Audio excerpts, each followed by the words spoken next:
L'IA, à chaque fois qu'on lui crée du nouveau, il va recycler de l'ancien à une vitesse puissante et il faut la touche humaine. Moi, je pense que c'est quand on mélange l'humain et l'IA qu'on arrive à la créativité. On peut booster sa créativité grâce à l'IA, mais il faut quand même encore un humain dans la boucle. Ce livre explique en fait un monde où la science en fait gère tout. Super. Mais du coup, il n'y a plus de liberté.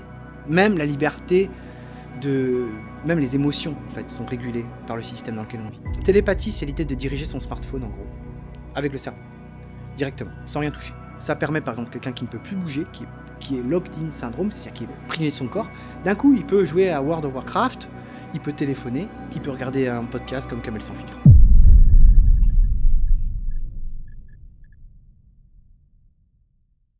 Bonjour à tous et bienvenue dans ce Camel sans filtre. Mon invité d'aujourd'hui s'appelle Maxime Dorian, un esprit rare à la croisée des mondes, chercheur, entrepreneur, explorateur de l'intelligence artificielle et passionné de littérature. Avec lui, on parle des dangers des écrans, de science-fiction, de la place de l'humain dans un monde algorithmique où on ne s'ennuie pas une seule seconde. Accrochez-vous, ça parle vite, c'est brillant, c'est passionnant et vous ressortirez de cet épisode avec plein d'idées dans la tête. Je vous souhaite une excellente écoute et comme d'habitude, n'hésitez pas à liker, à partager et à vous abonner si ce n'est pas encore fait.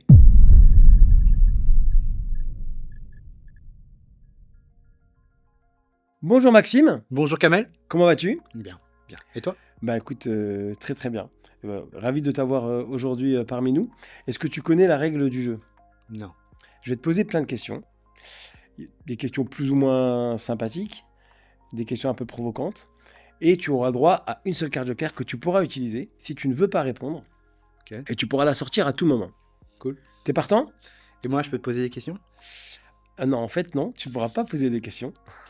Là, c'est moi. Un jour, si tu voudrais inverser, on pourra. Mais pour le moment, c'est moi qui interviewe. Ok, c'est noté, je la pose. Parfait.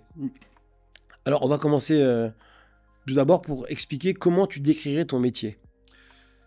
Mon métier, à la base, je suis un chercheur. Je me sens chercheur. Je viens de la monde de la recherche parce que j'ai toujours été fasciné par les nouvelles technologies, par l'impact des nouvelles technologies depuis que je suis môme, hein. Depuis que je suis enfant, je m'intéressais à la question de l'informatique, la robotique, tout ça. Et du coup, j'ai orienté mes recherches, notamment en étant en fait à l'université. Et j'ai toujours cherché à rencontrer un petit peu les meilleurs professeurs, que ça soit dans les sciences humaines ou dans les sciences dures, en médecine. Donc du coup, je suis surtout un chercheur. Mais je suis devenu un entrepreneur. Donc ça fait quelques années que je suis au Luxembourg, ça fait plus de 11 ans maintenant que je suis au Luxembourg. Et je pense qu'ici, c'est aussi intéressant pour faire du business, pour faire bouger les choses différemment qu'uniquement la recherche. Donc je suis à la fois un chercheur et un entrepreneur. Alors, c'est quoi pour toi un chercheur? Pour moi, un chercheur, c'est quelqu'un qui a vraiment envie de résoudre des questions, qui se pose des questions, parfois des questions qui peuvent paraître pas importantes ou importantes, ça va dépendre. Et chacun va essayer ensuite, quand on est chercheur, à trouver des réponses. Donc pour ça, il faut se prendre la tête. Et parfois, des questions qui paraissent ridicules, finalement deviennent importantes. Je prends un exemple, l'intelligence artificielle. Il y a encore quelques années, c'était vu comme de la science-fiction. Pas très important. Quand on en parlait, c'était vraiment... ça suscitait pas beaucoup d'intérêt. Là, maintenant, ça intéresse plus les gens. Donc parfois, en fait, par exemple, moi, quand j'ai travaillé sur ma thèse, j'ai fait une thèse à la Sorbonne, à Paris 1, il y avait un moment où je me suis posé la question de l'impact des écrans sur les enfants. Et Ok. j'étais un des premiers en France à faire ça. En fait, il y avait Serge Tisseron, peut-être. Il y avait Michel Desmurget qui travaillait sur la télévision, mais moi, je voulais travailler sur les écrans parce que j'avais remarqué qu'on commençait à donner des BlackBerry, qu'on commençait à même donner les iPhones aux enfants, les iPads, etc. Et là, je me suis dit, mais qu'est-ce qui va se passer? Et à l'époque, on me disait, mais non, c'est bon, les écrans, les enfants, ils vont gérer. Je dis, oui, mais il pourrait y avoir des problèmes. Et dans ma thèse, je dis, attention, il y a des problèmes qui peuvent arriver. Et donc ça, ce qui paraissait un petit peu trop tiré par les cheveux il y a quelques années dans mes recherches, on va dire il y a 12 ans, et bien maintenant, en fait, c'est devenu un thème d'actualité. On en parlera après de ça, parce que je crois que tu as même ramené un bouquin Ouais. sur le sujet. Quel a été ton tout premier job?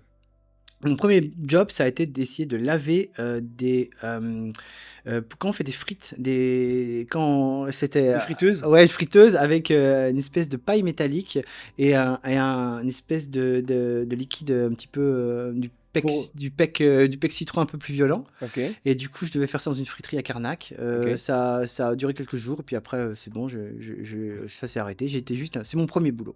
Et t'avais gagné combien? C'était quoi Ouais, le salaire? ouais, j'avais dû, c'était en francs, j'avais dû gagner, 40 francs, un truc comme ça. Tu en as fait quoi? Qu'est-ce que j'en ai fait?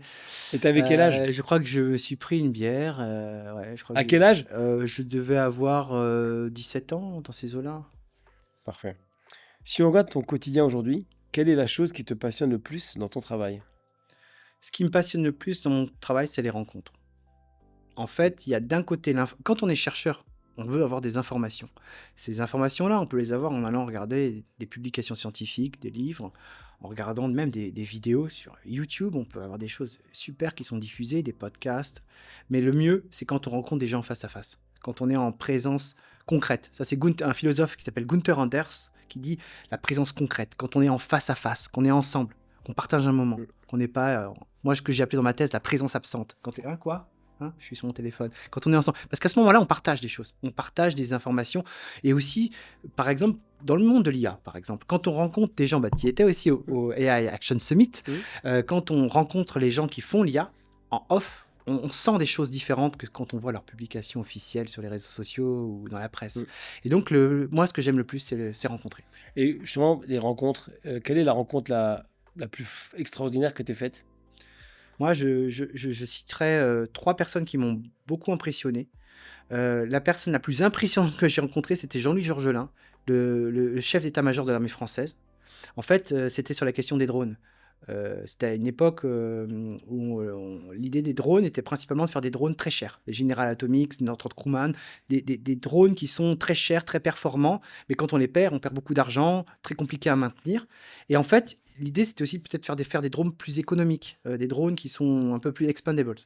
Et du coup, j'en avais parlé à Jean-Louis, Georgelin, qui était le chef d'état-major de l'armée de l'air. Et quand en fait il m'a parlé, mon ventre s'est serré, quoi. J'ai senti vraiment une autorité énorme de la part de ce monsieur.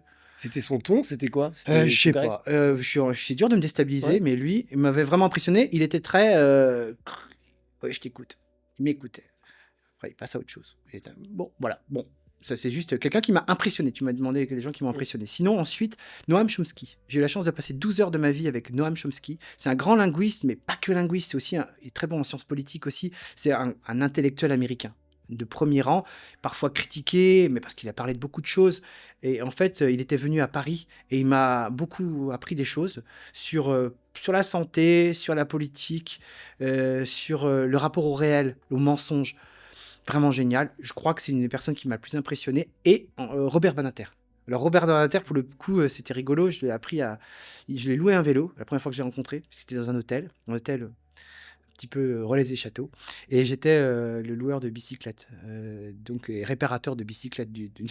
Et donc, Ok. quand Robert Badinter est arrivé, on a parlé plutôt de droit que de bicyclette, mais quand même, je lui ai expliqué un peu comment passer les vitesses sur son vélo. Excellent. Il avait choisi un vélo plutôt confortable plutôt qu'un vélo de performance.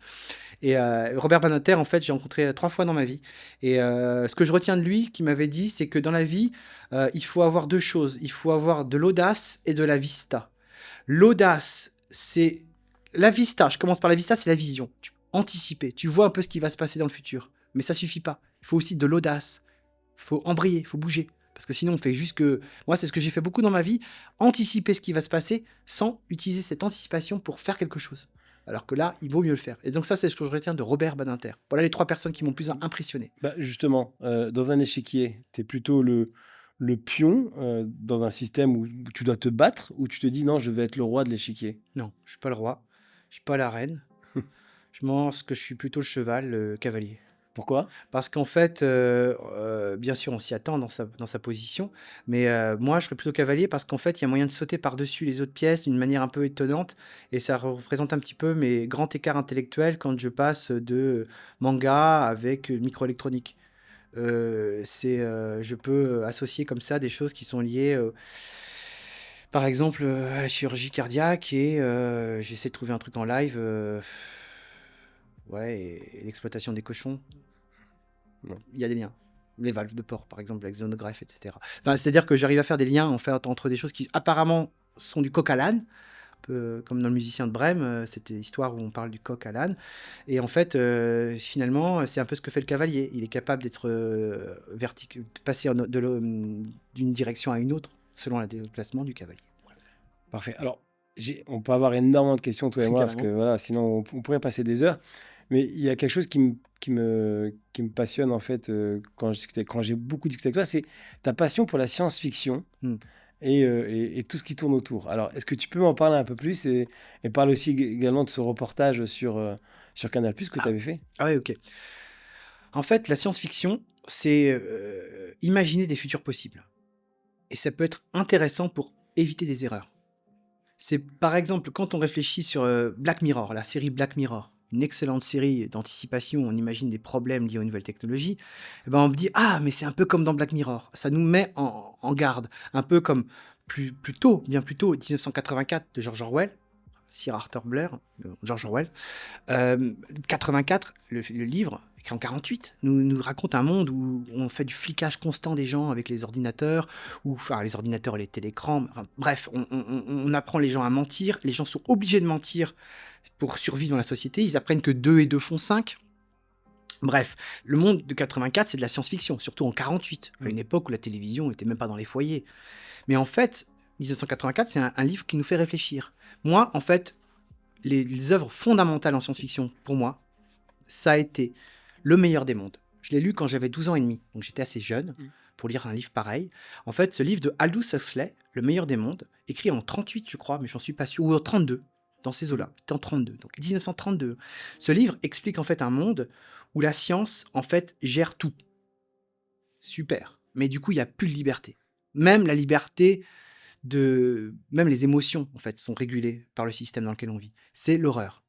Et pourtant, c'est très, très propre, très bien. Et ce livre-là m'a beaucoup marqué, m'a vraiment choqué. Je me suis dit: «Waouh, il faudrait pas que le monde devienne comme ça». Donc Pourquoi? pourquoi? Parce qu'en fait, dans le problème, par exemple, qu'il y a dans Le meilleur des mondes, c'est que pour que la société fonctionne de manière harmonieuse, on fait en sorte qu'il y a des intelligents, des imbéciles, et cetera, et tout est prédéterminé, dès la conception.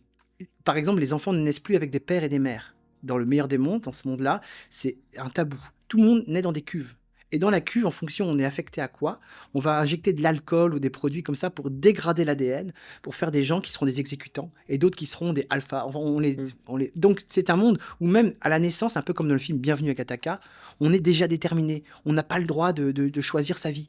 Ensuite, on n'a pas le droit de choisir son couple. On n'a pas... Enfin, dans ce monde-là, c'est vraiment poussé au bout. Et Aldous Huxley, quand il écrivait ça, dans les années 30, pour lui, c'est de la science-fiction très lointaine.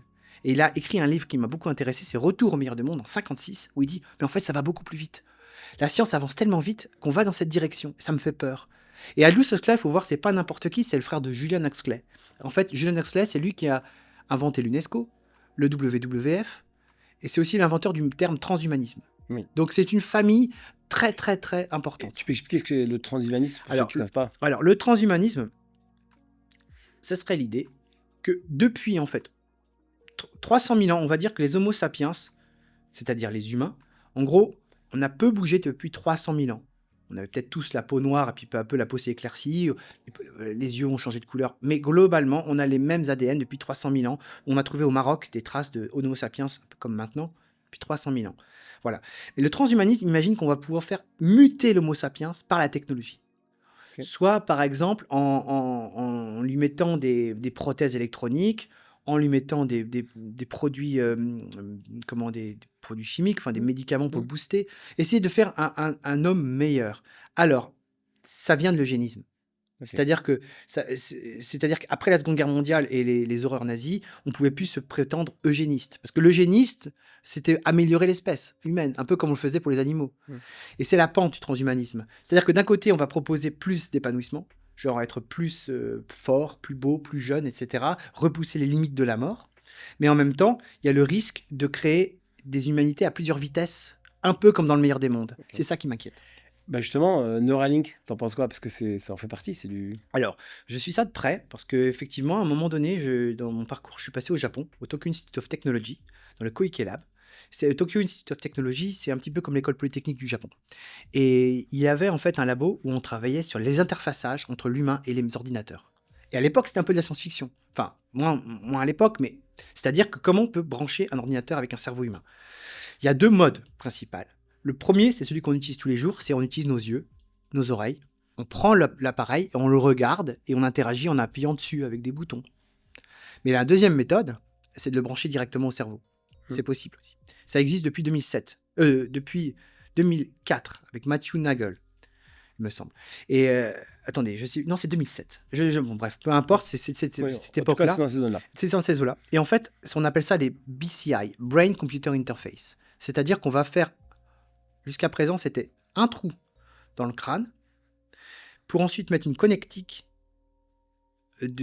comme un câble pour les robots, en fait, qui a vraiment une très bonne bande passante, qui va se connecter à des petites électrodes qui sont mises dans certaines zones du cerveau. Et ça permet d'avoir un temps d'accès au signal du cerveau extrêmement rapide. C'est-à-dire que ça permet par exemple de bouger un bras robot, ça permet de bouger bien sûr un curseur sur un écran. Mais le problème, c'est le risque d'infection.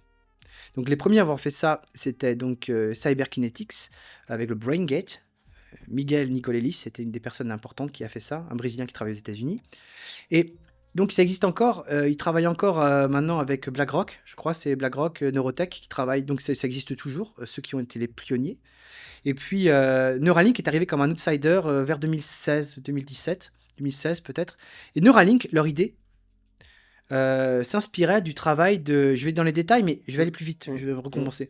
En fait, Neuralink s'inspirait de l'idée de Thomas Huxley, Tom Huxley, qui est lui, qui a créé Synchrone, une autre entreprise très intéressante. Moi, je me sens plutôt proche de Synchrone, qui est aussi toujours pareil, connecté directement au cerveau, aux ordinateurs. Sauf que CyberGates et Synchrone visent à restaurer quelqu'un qui est handicapé. Quelqu'un qui est tétraplégique, par exemple, pour lui redonner accès, par exemple, à commander les commandes, de la lumière, pouvoir téléphoner, etc. Mais Neuralink veut aller plus loin. Oui. Neuralink veut envoyer des données dans le cerveau. Et en fait, l'approche de Neuralink est un peu bancale, à mon avis. Pourquoi ? Parce que, ce qui est excellent dans ce qu'ils ont fait, c'était l'idée de ne pas faire de trous en permanence dans le crâne. Donc ça veut dire qu'ils mettent un système sans fil. Donc le système sans fil est génial. Mais le problème, c'est que le système sans fil va moins bien marcher parce qu'il y a moins de bandes passantes. Et ce qui m'inquiète derrière, c'est que le discours d'Elon Musk, c'est on va d'abord réparer les personnes tétraplégiques, puis ensuite, on va le proposer à tout le monde. Oui. Et c'est ça qui est transhumaniste. Parce que finalement, si on se retrouve à acheter ces trucs-là, il y a une machine, il faut voir, ils ont fabriqué une machine qui ressemble à une espèce de machine à tricoter, qui fait un trou dans le cerveau et qui l'implante. Toujours avec la logique de Musk d'industrialisation, de le faire vite. On pourrait passer en masse. Pour te raconter un truc, c'est qu'en juin de l'année dernière, j'ai donné une conférence sur ce thème, grosso modo, à l'hôpital au CHU de Tours. Et avant de donner la conférence, j'ai fait un rêve. J'ai rêvé que j'avais accepté de porter un Neuralink. Et c'était instant regret. J'étais immédiatement en train de le regretter. J'étais en train de me déplacer vers je rêvais que j'allais donner ma conférence avec l'implant Neuralink dans la tête. Et je me dis, mais pourquoi j'ai fait ça ? Ça sert à rien. Maintenant, je pourrais plus jamais faire de kung-fu. Il y a plein de sports que je peux plus faire parce qu'en fait, une fois qu'on a mis un truc dans le cerveau, il faut faire attention. On a la plongée sous-marine. Il y a plein de Ah oui. Bah oui, il y a plein de trucs. Il y a plein de trucs qu'il faut faire attention. Bon, le plongée sous-marine, un exemple, la pression, etc. Donc du coup, tu as des faiblesses. Et puis tu dis, mais est-ce que ça m'apporte vraiment quelque chose ? Est-ce qu'on pourrait pas... Parce qu'au fond de moi, je sais très bien que on va arriver à faire des techniques avec l'IA où on n'aura pas besoin de faire des trous dans le crâne pour faire la même chose.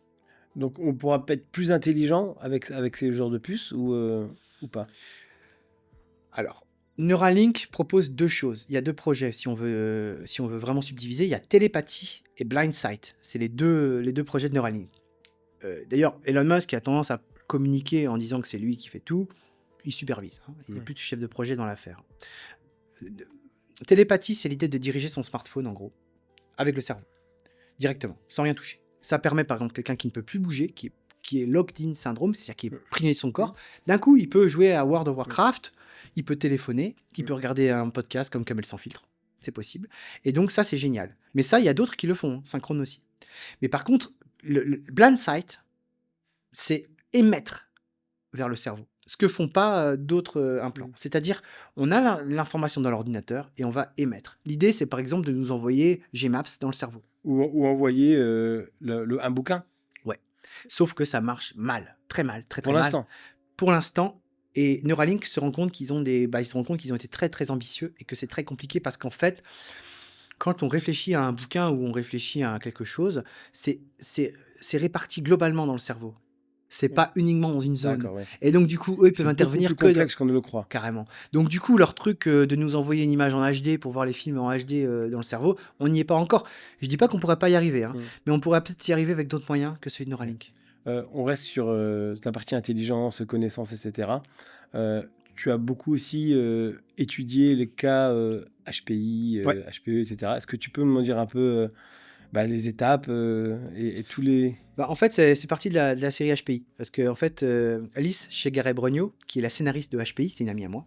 Et en fait, elle a sorti cette série sur TF1 qui a cartonné, qui marche vraiment. Je disais que dans les auditions, dans les rapports d'audience, ça a vraiment beaucoup plu.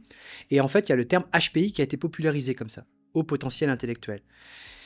Alors, bien sûr, la série, c'est une série télévisée. Elle est, comment dire, réductrice. C'est pas, c'est aussi un moyen pour comment, pour distraire. C'est pas scientifiquement complètement. Mais l'idée, c'est de montrer qu'un HPI, comment ça fonctionne un petit peu. Alors, certaines personnes qui sont HPI peuvent se sentir un peu stigmatisées en disant oui, c'est exagéré. Après, il y a. Ce que je peux dire, c'est que moi-même, je suis HPI, enfin, je suis THPI, et donc du coup, je vois ce que c'est que de penser d'une certaine manière plus rapidement. Et ce que je peux juste dire, c'est que souvent, c'est presque un handicap. Ça peut paraître fou, mais c'est un handicap parce qu'en fait, on est un peu vu en porte-à-faux par rapport aux autres. On a des suggestions, des façons de penser qui peuvent être un peu bizarres ou parler trop ou trop vite. Et puis, ce que je peux dire au niveau de l'évolution d'un enfant qui est dans ce cas-là, c'est qu'il a, émotionnellement, il est comme les autres. Il a les mêmes immaturités. Mais par contre, il a un cerveau qui va plus vite. Ça veut dire que, par exemple, quand on lit Le meilleur des mondes à 12 ans, Le meilleur des mondes, qui est un livre très inquiétant, ça peut créer des angoisses. Mmh. Et ça, l'enfant de 12 ans, il est toujours un enfant. Moi, quand j'étais enfant, quand j'ai vu Blade Runner ou que j'ai lu Le meilleur des mondes, eh bien, en tant qu'enfant, je comprenais les techniques de conditionnement, la propagande, je comprenais ces questions-là que d'autres enfants avaient peut-être du mal à saisir, mais en même temps, ça me faisait encore plus peur parce que je le comprenais, mais c'était pas de mon âge d'une certaine manière. D'où cette espèce de réflexion tout au long de ma vie, de cette peur que la société soit complètement, en fait, verrouillée par la technologie. Justement, société verrouillée par la technologie, tu as parlé un peu d'IA au début, on va continuer sur l'IA.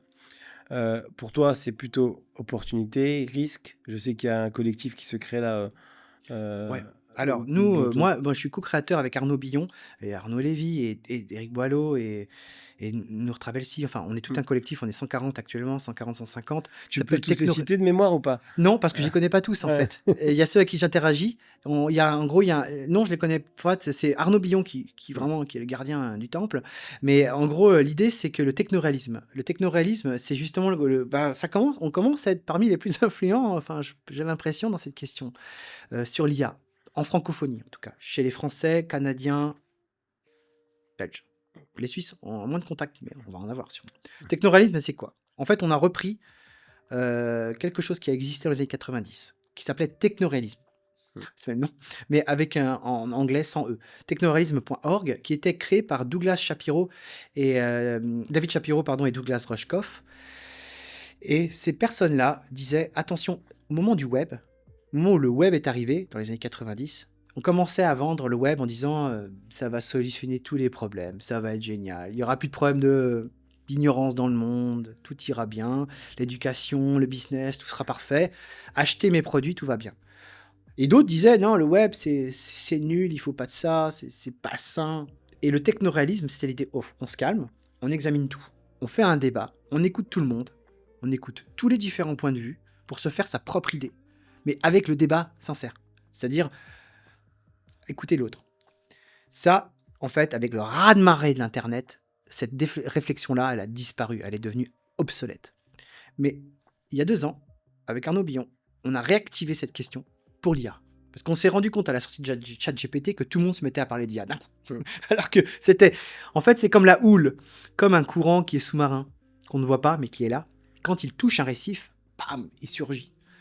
Quand le 30 novembre 2022, Mmh. OpenAI sort ChatGPT, 3 jours après, tout le monde ne parle plus que ça. Et en fait, forcément, à nouveau, on a le même genre de choses. Avec des gens disant, avec l'IA, tout va changer, ça va être le paradis. Ou l'IA, ça va être Terminator, on va tous mourir, Sarah Connor, au secours. Et en fait, finalement, ça, c'est pas bon d'être dans l'extrême. Parce que ça paralyse, ça tétanise. Ce qu'il faut, c'est voir posément. Mais personne n'a la science infuse. Mmh. Moi, le dernier. Alors, il faut écouter tout le monde. Mmh. Certains vont dire, oui, mais attention, l'IA, c'est qu'un logiciel. L'IA, c'est qu'un logiciel qui fonctionne avec d'autres logiciels. Moi, j'ai tendance, pour la quand tu m'avais demandé pour Tech Supreme Court. la Tech suprême courte, quel est le gros problème? Moi, je te dis, c'est pas Terminator, c'est l'écologie, c'est l'énergie. Mm. C'est l'énergie et l'extraction de ressources. Parce que quand tout le monde va trouver que l'IA marche bien, tout le monde va en vouloir. Quand tout le monde va en vouloir, tout le monde va vouloir des GPU et puis les faire tourner. Bah, justement, on va vouloir le GPU le faire tourner, mais actuellement, il y a une bataille avec DeepSeek qui dit ils sont capables Ouais. de réduire la consommation, et tout. Comment toi, tu vois ces différentes IA? Si tu devais, pas dire en choisir une, mais quelle est en fait disons, ta vision sur tout ce qui est les différentes LLM qui existent, hein, Ok. un- Alors là, c'est clairement. Il y a plein de choses à dire, donc il faut que je schématise oui. au maximum. Bon, je pense qu'il y a d'un côté la performance pure, un peu comme une Bugatti Veyron. Mm. Waouh! Et il y a la fonctionnalité. Un Kangoo qu'on utilise au quotidien pour faire des livraisons. Mm. On va pas utiliser une Bugatti Veyron pour faire des livraisons. Tout à fait. Enfin, Ouais. si, peut-être à Dubaï ou je sais pas, mais quand même. Donc du coup, en fait, qu'est-ce qui est le plus utile? C'est que l'outil, le système, selon comment on l'appelle, l'IA, sert en fait à ce qu'on veut faire d'elle, plutôt que de faire juste waouh, c'est super. Donc, du coup, parfois, les IA qui sont pas les plus puissantes, mais qui sont quand même très correctes, peuvent être très intéressantes. Donc, ensuite, si on enlève l'idée de super performance, parce que là, aujourd'hui, la plus performante, c'est à nouveau Google. Mais là, c'est la course à l'échalote, hein. Tout ça change tous les 2 semaines à peu près. Il y a encore peu de temps, c'était GPT, ChatGPT, ça va à nouveau l'être à mon avis. Il y a Claude qui attend de sortir du bois. Il y a DeepSeek, donc j'apprécie beaucoup. Justement, je vais venir à DeepSeek. Il y a Llama, il y en a plusieurs. Mm. Mais en tout cas, ensuite, il y a une autre chose, c'est où est l'IA? Est-ce qu'elle est sur des serveurs distants? Et donc, du coup, je suis abonné? Ou est-ce qu'elle est chez moi? Donc là, du coup, avec mes amis, on lance Rag.lu. Donc, c'est une startup qui vise à proposer en fait de l'IA en edge computing, c'est-à-dire l'IA, elle est sur notre bureau. Nvidia, ils ont lancé leur propre C'est ça. PC. Clairement, voilà. Donc c'est dans cette optique-là. Moi, je pense que ça, c'est quelque chose dans lequel moi je veux pousser. Parce que pourquoi? Parce que ça permet d'avoir le contrôle sur ces données. On n'a pas peur de Donald Trump, etc.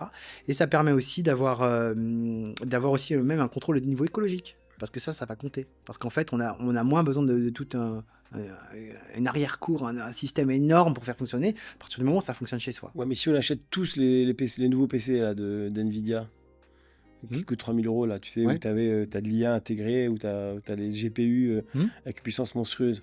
Est-ce que tu penses pas que ça sera la même chose que du cloud ou que... Ben, en fait, le truc, c'est qu'il y a aussi un truc qui a peut-être pas échappé, c'est qu'on est un peu fâché avec les États-Unis en ce moment, et que pour l'instant, les États-Unis, enfin, c'est eux qui sont fâchés contre nous, hein, et contre l'Australie, et contre contre un peu tout le monde? un peu tout le monde, et que jusqu'à présent, on avait trouvé un terrain d'entente, c'est qu'on utilisait leurs outils, en fait, qui sont excellents. Mais on ne sait pas du tout la lisibilité dans le futur. Donc, je pense qu'en termes d'écologie, justement, les nouveaux modèles, comme DeepSeek par exemple, sont de plus en plus économes. On commence à redescendre un petit peu, enfin, toute proportion gardée, c'est compliqué, mais quand même, parce qu'en fait, non, je vais essayer d'expliquer une chose avant quand on parle d'IA, c'est qu'il y a 3 moments dans une IA. Quand on crée une IA, il y a 3 moments. Quand on utilise une IA. Premièrement, c'est la création de rien, du zéro. Ça coûte entre 10 et 100 millions de dollars à faire. C'est créer un LLM. On peut créer des moins chers, mais grosso modo, ça coûte cher. Pourquoi? Parce que il faut lui faire manger énormément de données, lui faire travailler sur des data centers dédiés. Une fois qu'on a le LLM brut, et bien après, on peut l'améliorer. Ça s'appelle le fine-tuning. On va lui dire attention, il y a des choses que tu ne dois pas dire, des choses que tu ne dois pas faire, pour me donner des conseils terroristes ou je ne sais rien. Parce qu'après tout, quand le LLM il est entraîné sur tout. Donc il sait tout. Il peut expliquer comment faire des bombes. Alors oui, non, on va peut-être pas expliquer à tout le monde comment faire des bombes, donc t'as pas le droit. Donc ça, c'est le fine-tuning. Et puis on va l'adapter un petit peu à nos besoins. Puis ensuite, ce que nous, on fait tous, c'est l'embedding, c'est-à-dire l'inférence. On utilise un truc qui a été préparé pour nous. Et ces 3 étapes-là ont des consommations électriques différentes, demandent des ressources différentes. Et donc nous, en tant qu'utilisateurs, on est surtout au bout de la chaîne dans l'inférence, l'embedding. Et on peut faire des IA de plus en plus économes aussi en embedding. C'est-à-dire qu'ils vont ne... Parce que jusqu'à présent, par exemple, quand on utilise un chat GPT, je ne veux pas m'en prendre un chat GPT, mais l'architecture interne de chat GPT fait que si on pose une question sur de la céramique, il va aussi, en même temps, réfléchir à toutes les questions de tous les résultats sportifs de Roland Garros depuis le début. C'est-à-dire que tout est ensemble. Donc c'est lourd. Et là, l'intérêt de DeepSeek, c'est d'élaguer. DeepSeek va utiliser qu'une partie de ses connaissances, en quelque sorte, enfin connaissances c'est abusif, de ses compétences, pour aller à l'essentiel. Si on parle de céramique, on va parler plutôt de physique, de chimie, de cuisson des matériaux, mais on va pas parler de Ivan Lendl ou de Yannick Noah. Et ça fait gagner de l'énergie. Donc il y a plein de choses astucieuses qui se créent. Moi j'aime beaucoup DeepSeek en fait. Ce qui me gêne chez DeepSeek, c'est son fine-tuning, c'est-à-dire qu'il a un fine-tuning pro-parti communiste chinois, donc il est biaisé d'une certaine manière, comme tous les IA sont biaisés, mais l'entraînement de base de DeepSeek, c'est un modèle hyper intéressant. C'est pour ça que DeepSeek, c'est pas que cette approche chinoise très astucieuse, elle est très intéressante. Même je vois du côté de Yann Lequin, je voyais Yann Lequin qui est celui qui dirige l'IA de Meta, Facebook. Il n'osait pas le dire qu'il avait trouvé DeepSeek sympa, parce que bon, il défend quand même avant tout sa maison, mais on sentait bien dans ses conférences qu'il avait été quand même un peu intéressé par cette vision. Je pense qu'on peut appeler ça de l'élagage synaptique. Ce serait le mot un peu technique pour dire que le modèle est capable d'élaguer, d'optimiser. Et on va vers l'optimisation. Donc les IA, c'est une opportunité parce que ça va de mieux en mieux. Enfin, ça fonctionne de mieux en mieux. Et même par rapport à quand je te parlais d'écologie, je pense qu'on va arriver à faire une IA qui consomme de moins en moins d'énergie. Donc le problème ne sera plus écologique. À mon avis, le problème, c'est que ça fonctionnera tellement bien qu'on en voudra tout le temps, partout, à tout bout de champ. Et que là, c'est vraiment mes dernières réflexions ces jours-ci. Je pense qu'il faut apprendre aussi à dire non. Et justement, si on en aura partout, au niveau des métiers, est-ce qu'il y a des métiers qui... Quels sont les premiers métiers qui vont disparaître selon toi? Ou pas? Alors, les métiers qui vont pas disparaître et les métiers qui vont disparaître. Alors, dans les métiers qui vont disparaître, un peu comme les allumeurs de réverbères et éteigneurs de réverbères il y a quelques temps, maintenant les réverbères s'allument automatiquement, vous avez remarqué, personne ne vient les allumer. Donc ça, c'est peut-être à l'époque ce qui s'est passé. On a par exemple, dans le monde de la traduction, beaucoup de dégâts. Oui.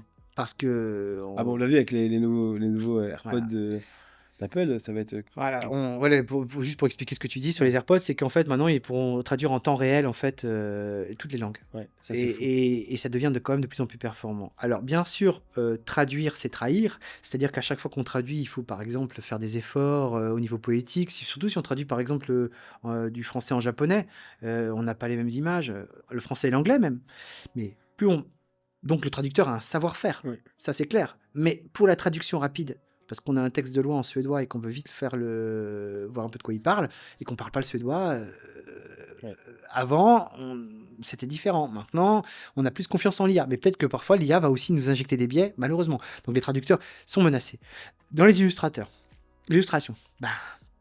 on le voit bien pour faire une illustration, quand on prend par exemple cette jolie illustration, quand on était un dessinateur, on n'avait pas de technique. Une IA ne pouvait pas faire ça en quelques instants. Maintenant, oui. Et donc, du coup, la question, c'est justement, c'est pas parce qu'on peut qu'on doit le faire. C'est ça, cette question éthique.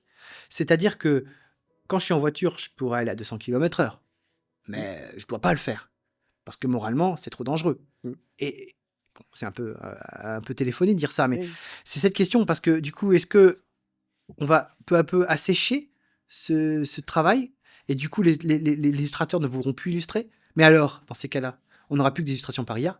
Donc finalement, on n'aura plus de nouveautés. Parce que l'IA ne crée pas de choses nouvelles. Elle ne fait que réutiliser les travaux des illustrateurs avant. Donc, ça, c'est des métiers menacés. Alors, elle fait que réutiliser, mais nous, dans notre cerveau, on réutilise également ce qu'on sait et ce qu'on a. Ouais. Alors, est-ce que l'IA ne ferait pas la même chose? Parce que je fais un peu l'avocat de l'IA parce que je me suis posé un peu cette question-là. Je me dis, sur la réutilisation, etc. Comment toi, tu vois les choses? Moi, comment je vois les choses, un peu pour revenir sur le cavalier qui saute d'un endroit à l'autre, la différence fondamentale entre le fonctionnement du cerveau humain, selon moi, et un GPU avec un CPU et de la RAM, un ordinateur, c'est qu'en fait, dans nos synapses, dans notre matière grise, en fait, il y a des sauts quantiques. En fait, c'est-à-dire qu'il y a... c'est un peu... en fait, on peut faire des rapprochements qui sont liés à des passages d'état, en fait, de nos synapses, qui font des espèces d'échanges qui sont quantiques, en gros, et qui ne sont donc un peu comme dans les ordinateurs quantiques du futur, qui ne sont pas encore là. Mais là, pour le coup, ça sera encore, si on arrive à ça, là... Sur un autre podcast, on parlera de... Mais là, dans ces cas-là, oui. Mais pour l'instant, on fait des choses, on fait des formes d'inférence complètement différentes de ce que fait l'IA, parce que l'IA fait par du calcul statistique. C'est du Excel sous stéroïdes, Ouais. en accéléré.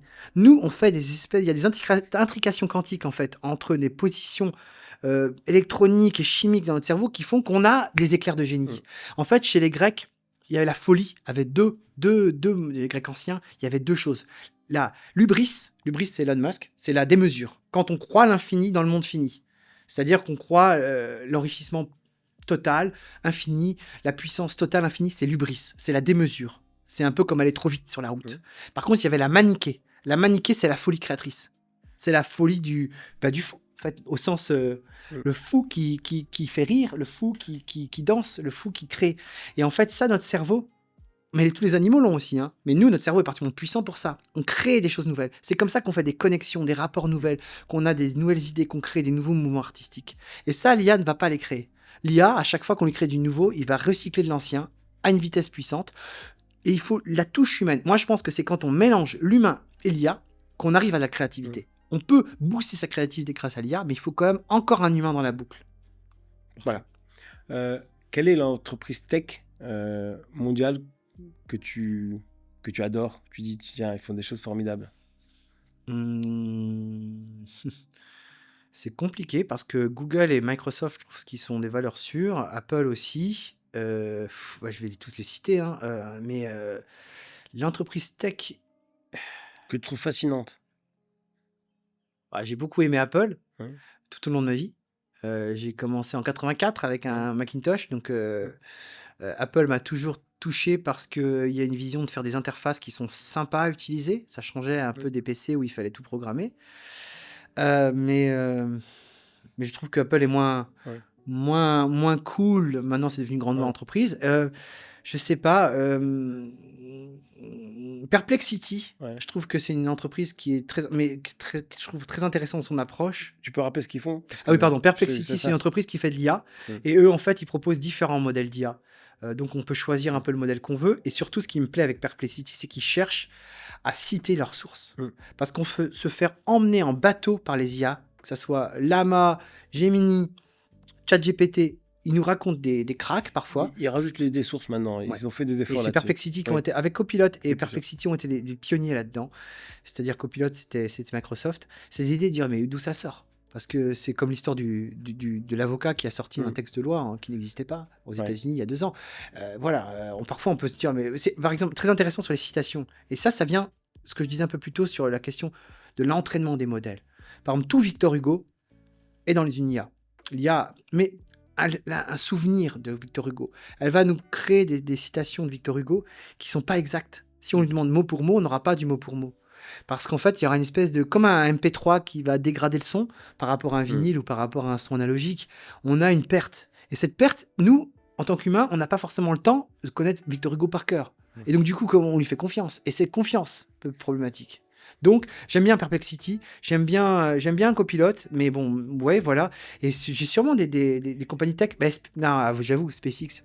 Parce que j'aime pas trop ce que fait Elon Musk en ce moment, mais je trouve que le développement de SpaceX sur certains aspects sont hyper intéressants. La fusée réutilisable, je trouve ça impressionnant. En même temps, c'est comme pour Neuralink. Donc déjà, SpaceX, c'est pas Elon Musk uniquement, il y a 10 000 personnes talentueuses qui travaillent à SpaceX. C'est comme pour Tesla. Il n'y a pas qu'une seule personne qui fait tout avec ses petites mains. Et donc, du coup, il les fait plutôt bosser pour lui. Pour Tesla, c'est regrettable parce qu'il leur fait perdre énormément de pertes de marché avec ses positions politiques. Mais pour SpaceX, pour l'instant, ça va encore. Moi, ce qui me gêne avec SpaceX, c'est aussi cette vision un petit peu des mesures de vouloir mettre des Starlink partout, de vouloir aller sur Mars, etc. Je ne suis pas contre l'idée d'aller sur Mars, mais là, c'est vraiment avec des millions de personnes qu'on va envoyer là-bas, etc. Enfin, il y a du blablabla. Et du coup, moi, ce qui me plaît chez SpaceX, c'est cette réutilisabilité. Ça me paraît complètement fou d'avoir eu des fusées c'est l'argument. Quand on prend un avion pour les États-Unis, on ne détruit pas l'avion une fois qu'il est sur place. On le réutilise. Une fusée réutilisable, c'est génial. Donc je crois que quand même si je critique Elon Musk, je trouve que SpaceX et le Starship, ça me fait vibrer. Et une que tu détestes et que tu rêverais de voir disparaître?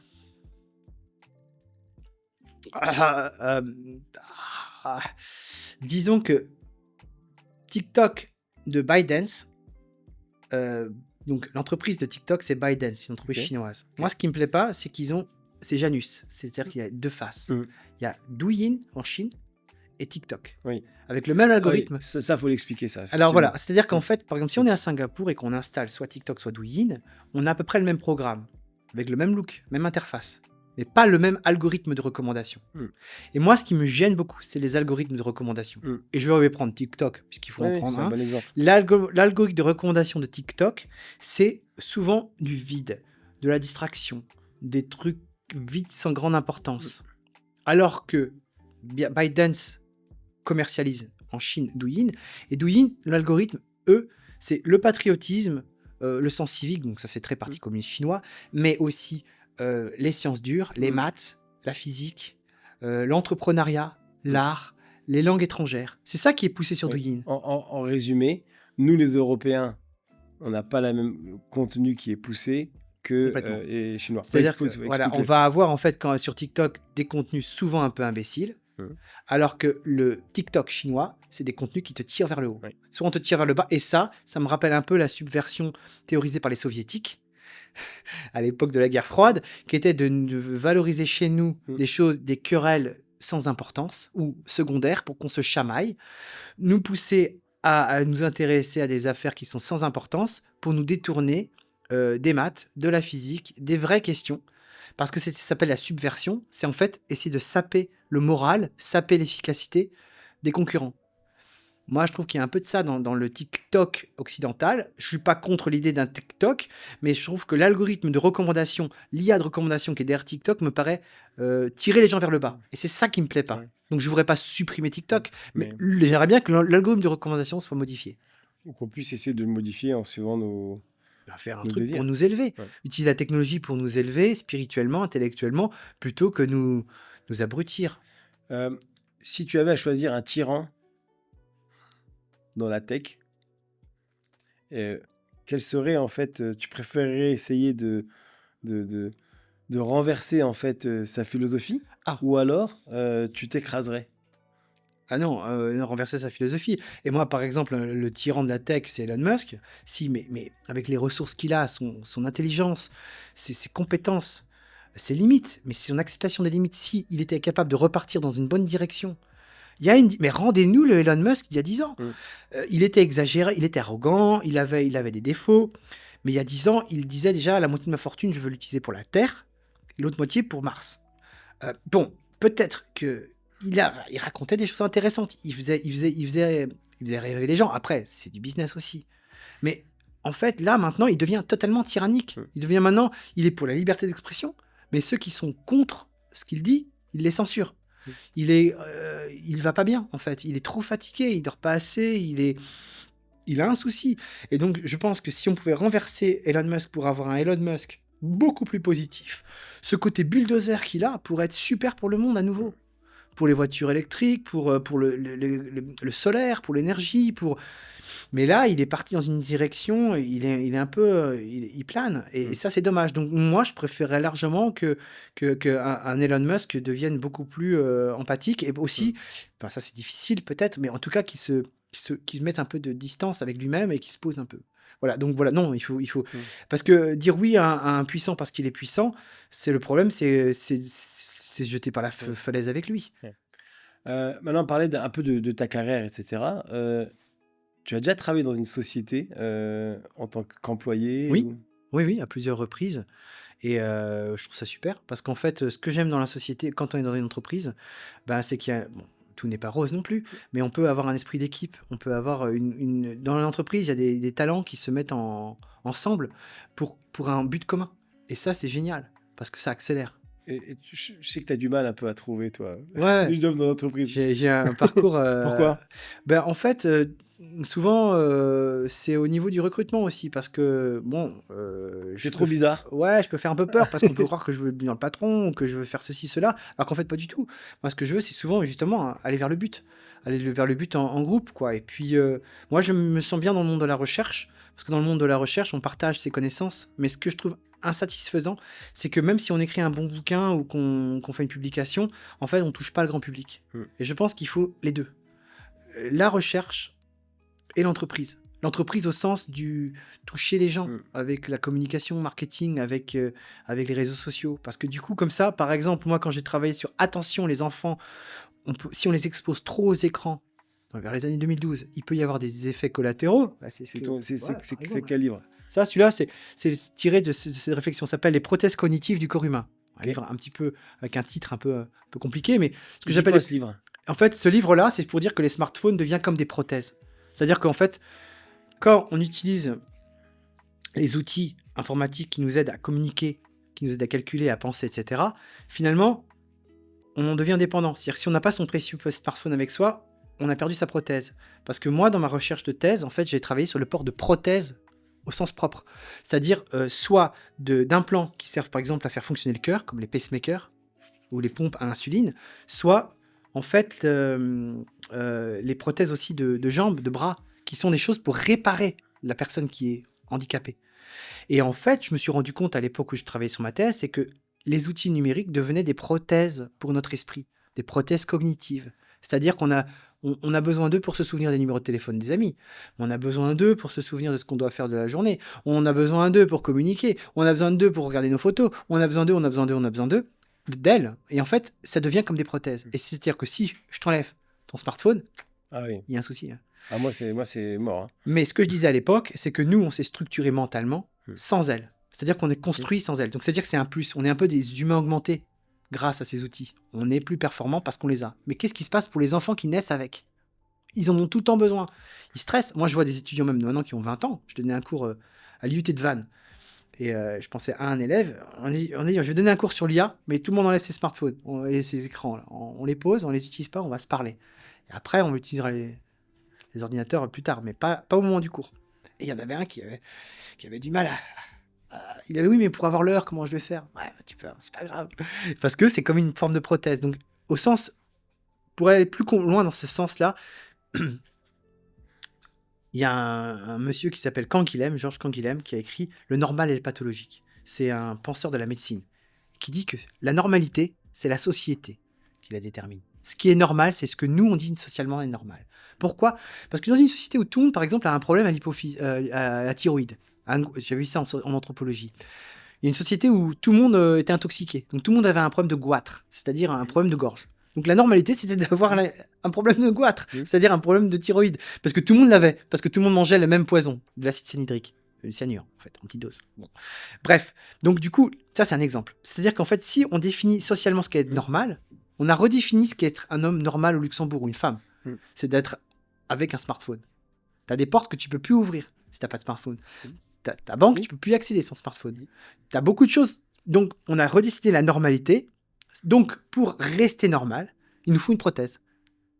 Un peu comme quand je travaillais pour le CNRS sur les enfants qui naissaient avec un bras ou une jambe ou une main en moins. En fait, des enfants agénésiques. Eux, quand ils sont nés avec une seule main, ils se sentent normaux. Mais c'est l'autre qui lui dit mais t'as qu'une main, c'est pas normal, il t'en faut une deuxième. Et c'est là qu'ils peuvent être tentés d'avoir une main robotique, par exemple, ou pas. Ce que je veux dire, c'est que la normalité est définie. Et notre nouvelle normalité, c'est l'homme augmenté, en quelque sorte. L'homme augmenté par le smartphone. Pourquoi pas? Mais il faut que ça soit discuté quand même. Parce qu'à un moment donné, si on nous dit, est-ce que l'homme augmenté, c'est d'avoir Neuralink dans la tête? Ah oui, mais si tu le prends pas, tu n'auras pas ton travail. Ça, c'est une question éthique. Moi, je n'ai pas la réponse, mais il faut faire gaffe. Est-ce que tu penses que ta vie serait mieux sans la tech? Non. Parce qu'en fait, sans la tech, je serais probablement mort. Parce que, peut-être, enfin, j'en sais rien, mais par exemple, sans les antibiotiques. Moi, une fois, j'avais eu des bactéries, je toussais beaucoup, et le médecin m'a dit, ouh là là, ce que vous avez au poumon, là, c'est du sérieux. Heureusement, on a les bonnes antibiotiques pour vous, parce que c'est sérieux. Bon, j'ai pris les trucs, en 3 jours ou 4 jours, j'étais guéri. Mais j'avais appris que cette bactérie, ça pouvait être quelque chose de très dangereux, qui aurait détruit mes poumons, qui m'aurait rendu... Donc, et c'est comme pour le dentiste, etc. Donc, ça... Mais par contre, il faut faire la part des choses entre les choses qui sont très importantes et celles qui sont accessoires. Dans ma thèse, je disais un truc, c'est qu'en gros, les technologies pour faire un smartphone et les technologies pour faire un pacemaker, le pacemaker, c'est un implant qui sert à faire fonctionner le cœur pour que le cœur batte correctement, pour ne pas mourir d'une crise cardiaque, c'est quand même hyper important, c'est à peu près les mêmes technologies. C'est-à-dire qu'il faut un petit ordinateur, une batterie. Disons que le pacemaker lui-même, il a besoin d'une coque en titane, qui n'est pas indispensable. Titane qui peut servir pour une montre comme celle-là. Mais par contre, il n'y a pas besoin d'avoir du titane sur un smartphone. Mais, en gros, c'est la même technologie. Sauf que, à une époque, en tout cas à l'époque de ma thèse, je me rappelle, il y avait le contrat forfait origami qui permettait de changer de smartphone tous les 6 mois Hmm. pour rester à la page. Donc ça veut dire qu'en gros, on incitait les gens à jeter leur smartphone tous les 6 mois, alors que c'est la même technologie qui permettait à quelqu'un de vivre pendant 6 ans. Voilà. Même technologie, à quoi on l'utilise? Parce qu'il faut extraire des minerais, il faut des usines. Quel a été ton plus gros souvenir de ta vie, ton plus beau souvenir?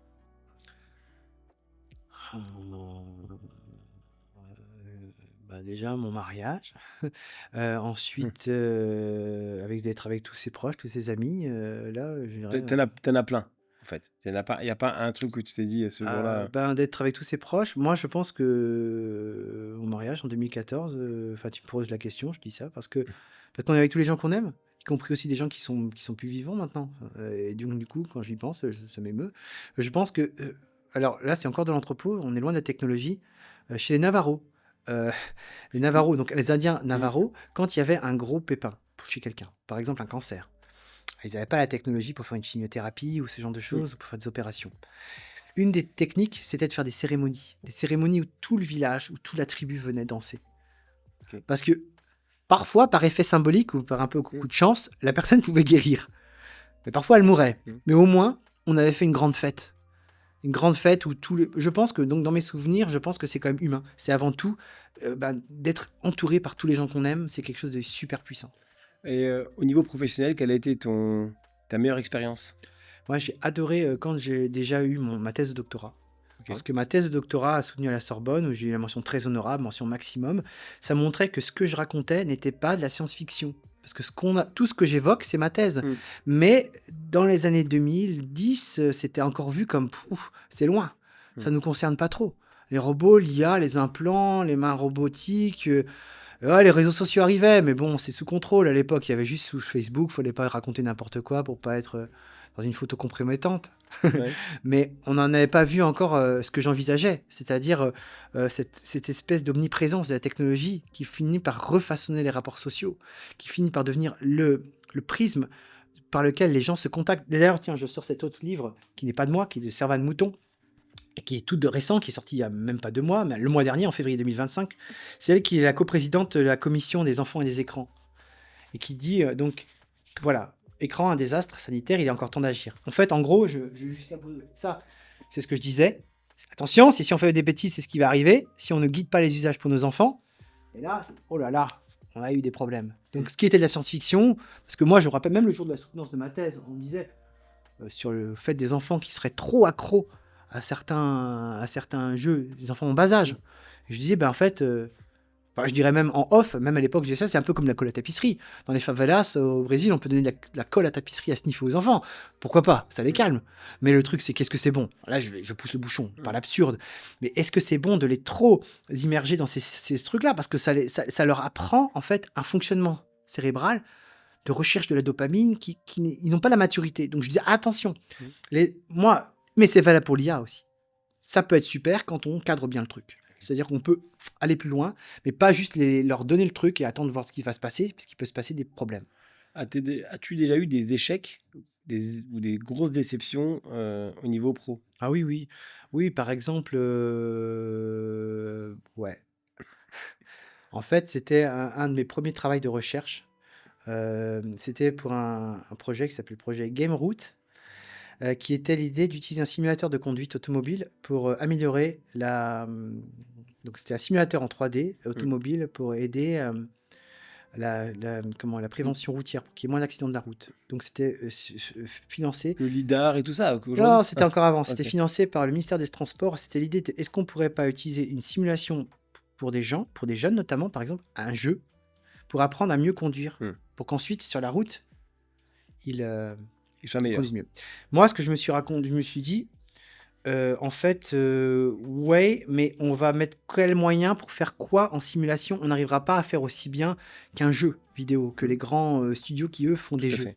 Et donc, en fait, en rencontrant monsieur Camiolo, qui était un formateur du côté de Metz, en auto-école, Ok. il proposait d'utiliser Need for Speed, un jeu déjà existant. Donc, un jeu où il faut Ouais. aller super à fond, mais pour pour parler comment dire, pour parler de prévention routière. Donc l'idée que je m'étais dit, c'était qu'en fait, on va pas développer un simulateur. On va plutôt utiliser un jeu vidéo et on va l'utiliser comme objet transitionnel, Ok. comme support pour pouvoir entamer une conversation entre un jeune et un vrai formateur d'auto-école. Et l'argent du simulateur, on va l'utiliser pour payer le permis Ouais, c'est dans bien. une auto-école associative. J'ai proposé ça, ça a été accepté, Ok. ça a été financé, mais c'est pas moi qui ai mené le projet. Parce que le jour J où j'ai dû rencontrer la personne qui aurait pu savoir que c'était moi qui étais l'auteur du projet, Hmm. en fait, il y a quelqu'un qui m'a tenu la grappe au buffet. J'ai pas parlé à cette personne, je me suis dit, c'est pas grave, je lui reparlerai vrai. La personne a fait une dépression, il a arrêté son Ok. travail. Du coup, personne n'a su que c'était moi qui avais posé le projet. Et le projet est allé acheter quelqu'un d'autre qui a eu 3 ans de financement sur ce projet-là, qui était Ça, le mien. c'est possible de voler des projets. Enfin, voler, Ah, c'est. j'ai mangé mon chapeau, ouais. Voilà, après, bon, voilà, c'est un podcast, ça va, je vais donner personne, mais ouais, le monde de la recherche est parfois à Dallas, son univers impitoyable. Oui, Non, j'ai mangé mon chapeau et je suis resté calme. justement, au milieu de la recherche, on m'a dit, il y a des gens, ils adorent publier, publier, publier. On Ouais. dirait que c'est un peu le lot quotidien Ouais, c'est des publish chercheurs. or perish. En fait, l'idée, c'est Ok. qu'il faut publier, sinon tu péris. Mais Pourquoi? parce que c'est le système de référencement, de notation qui est comme ça. Le problème, c'est que c'est déconnecté du grand public. Ouais, c'est ça. Le grand public, il n'est pas au courant. Et pour le coup, c'est Elon Musk qui a pas tort en disant que parfois on fait des publics qui servent à rien. On fait des communications dans le grand public qui servent beaucoup plus. Ouais, mais là, tu vois, il a enlevé beaucoup de budget Ah de la recherche. bah, Ça, il parle pour sa paroisse à lui, hein, ouais. parce que les autres. Mais d'ailleurs, il est en train de scier la branche sur laquelle il est assis, Ah parce oui. que la National Science Foundation, qui a poussé les nanotechnologies, l'espace, les IA, eux, il est en train de sabrer dedans, alors que c'est des gens qui l'ont aidé dans le Oui. passé pour développer ses projets.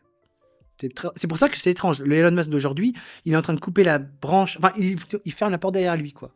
Il voudrait pas que d'autres puissent bénéficier de celui-là, bénéficier des États-Unis. Un Sud-Africain, il vient d'Afrique, hein, c'est un Africain qui vient d'Afrique du Sud, passé par le Canada, tu arrives aux États-Unis, les États-Unis, il lui a donné énormément d'opportunités. Et là, il est en train de tout fermer derrière lui. Quel est le gros compromis moral Mhm. que tu as dû faire dans ta vie? Hmm. Hmm. Pour moi, à l'époque, c'est quand on m'a proposé en fait d'être auditeur libre. On appelle l'école de guerre maintenant à l'école militaire, au Centre d'études stratégiques aérospatiales. En fait, j'ai reçu des mails en me disant, en gros, votre profil nous intéresse en termes d'étudiants. C'était sur les drones, notamment.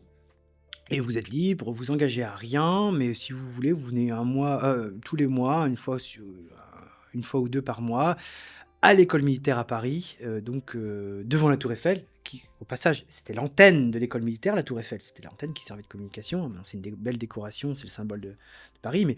Et donc à l'école militaire, donc maintenant l'école de guerre, le Centre d'études stratégiques aérospatiales avait décidé de s'ouvrir à la société civile, donc s'ouvrir à certains vendeurs de technologies numériques ou d'armes, et aussi à des étudiants triés un peu sur le volet, dont je faisais partie. Et donc pour moi, c'était, qu'est-ce que je fais? J'accepte l'invitation et je me retrouve du coup à regarder comment l'armée fonctionne, ou j'accepte pas l'invitation. Et j'ai accepté. Et du coup, j'ai passé 3-4 ans comme ça à aller tous les mois, être formé, à voir un peu les questions qui se posaient, notamment les drones, mais pas que, tout ce qui est utilisation des satellites. Et donc d'un côté, j'ai mieux compris les enjeux militaires et ça me l'a fait même adhérer à certaines questions qui, apparemment, j'étais plutôt non, non, attention, la guerre c'est pas bien. Mais en même temps, la guerre c'est aussi la défense, enfin l'armée c'est aussi la défense. Donc pour moi, ça a été quelque chose de moral et ça m'a affecté parce qu'en fait, ça m'a aussi quand même convaincu que l'approche militaire était quand même importante, c'est-à-dire qu'il fallait quand même avoir des soldats, une armée, Bah, beaucoup de technologies également et ils sont développés poussées via par. l'armée. Et du coup, moi, je me suis resté droit dans mes bottes par rapport à ça. Et pendant toutes ces années, j'ai toujours dit que j'étais que je voulais que l'armée soit forte pour nous défendre, etc. À une époque où c'était pas politiquement correct de le dire. Maintenant, avec l'Ukraine, on se rend compte que il nous faut quand même un peu de protection. Mais moi, du coup, c'est aussi parce que j'avais juste cette question. Est-ce que, oui ou non, je vais. Par contre, quand il a fallu faire la doctrine d'emploi des drones, c'est-à-dire que les drones, c'est donc des engins volants qui fonctionnent tout seuls avec un peu d'IA, un peu télécommandé, un peu tout ça, qui peuvent servir à l'observation, ou qui peuvent servir à désigner des cibles, ou qui peuvent servir à tuer. Et du coup, les drones, au départ, étaient donc, comme je l'ai dit tout à l'heure, plutôt chers. les Predator, les Reaper de General Atomics, qui sont faits des drones qui volent en très longtemps, en très haute altitude, qui peuvent être dotés de missiles, etc. Puis il y avait des drones un peu plus tactiques, etc. Et donc, vers 2011, il y a eu la question, 2010-2011, la question de comment l'armée française va employer les drones. Donc, c'était la théorie, ça s'appelle un concept dans l'armée française. C'est pas comme en philosophie, un concept, c'est une idée. Dans l'armée française, un concept, c'est une doctrine d'emploi qui est parue vers 2012, je crois. Et on m'a proposé donc de faire participer à ça. Et moi, ce que j'aurais poussé si j'avais participé à ça, c'était les drones expandables, les drones pas chers qu'on voit en Ukraine actuellement. C'est-à-dire, on envoie des essaims de drones pas chers avec des armements qu'on, si possible, on récupère à l'adversaire. C'est-à-dire que l'idée, c'est qu'on avance sur l'adversaire. Et donc, en avançant sur l'adversaire, on récupère ses munitions et on les met dans nos propres munitions pour les rendre à l'adversaire en faisant du pas cher. Mais ça, tu vois, là, je te le dis maintenant parce que de toute façon, c'est ce qu'ils font en Ukraine. Mais à l'époque, vers 2011-2012, j'avais cette vision-là, mais je ne l'ai pas transmise. Parce que je me suis dit, à l'époque, on n'était pas en version où on était. Moi, je ne me voyais pas autrement qu'offensif. Je ne me voyais pas menacé, défensif. Voilà. Donc voilà, ça, c'est un cas moral. Et cas moral, justement, comment tu réagirais si tu t'aperçois que ce que tu as créé ou ce que tu as proposé serait nocif pour. Alors, ça m'obsède depuis Ouais, au moins 2001. Parce que j'ai plein de projets. Par exemple, franchement, le Vision Pro, je suis quelque part dans un bouquin, dans un petit carnet, j'avais écrit en fait un schéma conceptuel du Vision Pro, c'est-à-dire un casque de réalité augmentée avec déporter l'ordinateur sur le côté de la ceinture. Epson, ils avaient ça à un moment donné, des lunettes. Et moi, en 96, Ouais. j'avais fait ça. J'avais cette idée-là. Et donc, j'ai des idées comme ça qui sont anticipatrices. Bon, là, ça n'a rien donné. C'est juste resté à l'état de pur. Ouais, mais une où tu te dis, si demain tu en faisais une, mais qui serait dangereuse pour l'humanité. Bah, je la ferai pas. Parce que justement, moi, j'ai déjà eu des idées qui seraient efficaces, mais que je me suis dit, non, vaut mieux lâcher l'affaire. Voilà. Parce qu'en fait, je me dis que vaut mieux même pas donner l'idée aux gens. Comme ça, je la garde pour moi. Et puis, elle mourra avec moi. Et puis voilà. Parce que ça vaut pas le coup. Par contre, bon, voilà, pour les drones, moi, je le dis parce que c'est un truc maintenant qui est devenu tarte à la crème avec le garde-grès. Est-ce qu'il y a une personne avec qui plus jamais tu t'es dit je collaborerai? Oui, mais je donnerai pas de nom. Joker. Tu sais, t'es le premier à l'avoir utilisé. Ouais, non, parce que bon, et après, on a tous nos parts de faute dans des choses qui se passent mal. Mais il y a des gens avec qui une amitié s'est rompue, quoi. C'est possible, ouais. Ça arrive. Dans la recherche, j'ai l'impression que c'est un peu. Comme le monde des idées. C'est de l'idée. L'idée, tu sais, ça, si elle est pas fusillée, justement, si elle n'est pas écrite dans un bouquin, là, par exemple, là-dedans, j'écris présence absente. Présence absente, par exemple, je peux prouver là-dedans, tiré de Gunther Anders. Présence absente, c'est quand on est. C'est le type, la technoférence. C'est-à-dire la personne qui. Non, je t'écoute plus là. C'est la présence absente. Moi, je l'ai créé, je sais quand je l'ai créé. Je l'ai créé sur une table en pain sur laquelle je faisais ma thèse, sur des tréteaux. Et je me dis, en lisant avec Gunther Anders, qui était là, le bouquin L'obsolescence de l'ombre, qui était posé là. Eh bien, non, je n'accuse rien. Mais par exemple, je vois les éditions Bayard réutilisent l'idée de présence absente pour critiquer en fait ces parents qui sont avec leur téléphone sans être avec leur enfant, mais qui me citent pas. Mais je peux prouver. Mais quand une idée, on l'a pas écrite, ce qui est mon cas. Parfois, il y a plein d'idées que j'ai pas écrites. On peut me les reprendre et faire un fonds de commerce sans moi. Donc, du coup... Ça frustre. Ça frustre. Et tu te dis, si ces idées ou tout ce que j'avais créé, j'aurais été peut-être plus riche, plus reconnu. C'est ça. Et tu aurais envie d'être plus riche ou plus reconnu? Ouais. Dans le sens que plus riche, ça permet d'avoir plus de capacité d'action pour créer des choses positives. Par exemple, là, quelque chose de très positif que je porte avec une motivation totale, c'est la coalition mondiale de Beneficial AI for Children. C'est surtout chapeauté par Everyone AI, donc Anne-Sophie Serret, Céline Malvoisin, Grégory Renard. Tu vas nous citer les 200 personnes. Non, mais la team, parce que c'est eux qui sont à San Francisco, eux ils sont dans l'œil du cyclone de l'IA et tout ça. Et eux ils se bougent pour faire en sorte qu'on va associer les grands groupes, par exemple OpenAI, Google, avec des associations, avec aussi des pays, pour faire en sorte que l'IA, qu'on ne fasse pas la même erreur des écrans. Là. Là, on a le bilan. Écran désastre. On ne fasse pas un jour, dans 10 ans, IA, un désastre sanitaire pour nos enfants. C'est-à-dire qu'on fasse quelque chose. Ça, moi, j'ai poussé à fond parce que quand on s'est vu à AI Action Summit, c'est ce que je poussais. On l'a lancé, Oui, on à a Paris, c'était ça, vous ouais, étiez, ouais. ouais et ça s'est lancé donc officiellement ce jour-là. D'ailleurs, Servan Mouton était là et pas que, il y avait Mmh. plein de monde et en fait, là, on est en train de mettre ça en pratique et ça, par contre, je trouve que c'est positif. C'est comme technoréalisme, mais c'est pas les choses les plus rentables. Mmh. Parce que c'est les choses où on n'est pas moi, je suis pas en train de vouloir limiter l'IA. Je veux qu'on fasse une IA qui soit bien posée dès le départ pour qu'elle aille dans la bonne direction. Par exemple, là, la grande polémique actuellement, enfin, de hier et avant-hier, sur les mangas, les animés de Miyazaki qui sont Mmh. utilisés, c'est la mode on peut se faire tous les deux, on prend la photo là, Mmh. et puis on se met en mode Ouais, filtre Miyazaki. OK. Sauf que ce qui me gêne, c'est que Miyazaki, c'est une des personnes les plus anti-IA générative qui soit.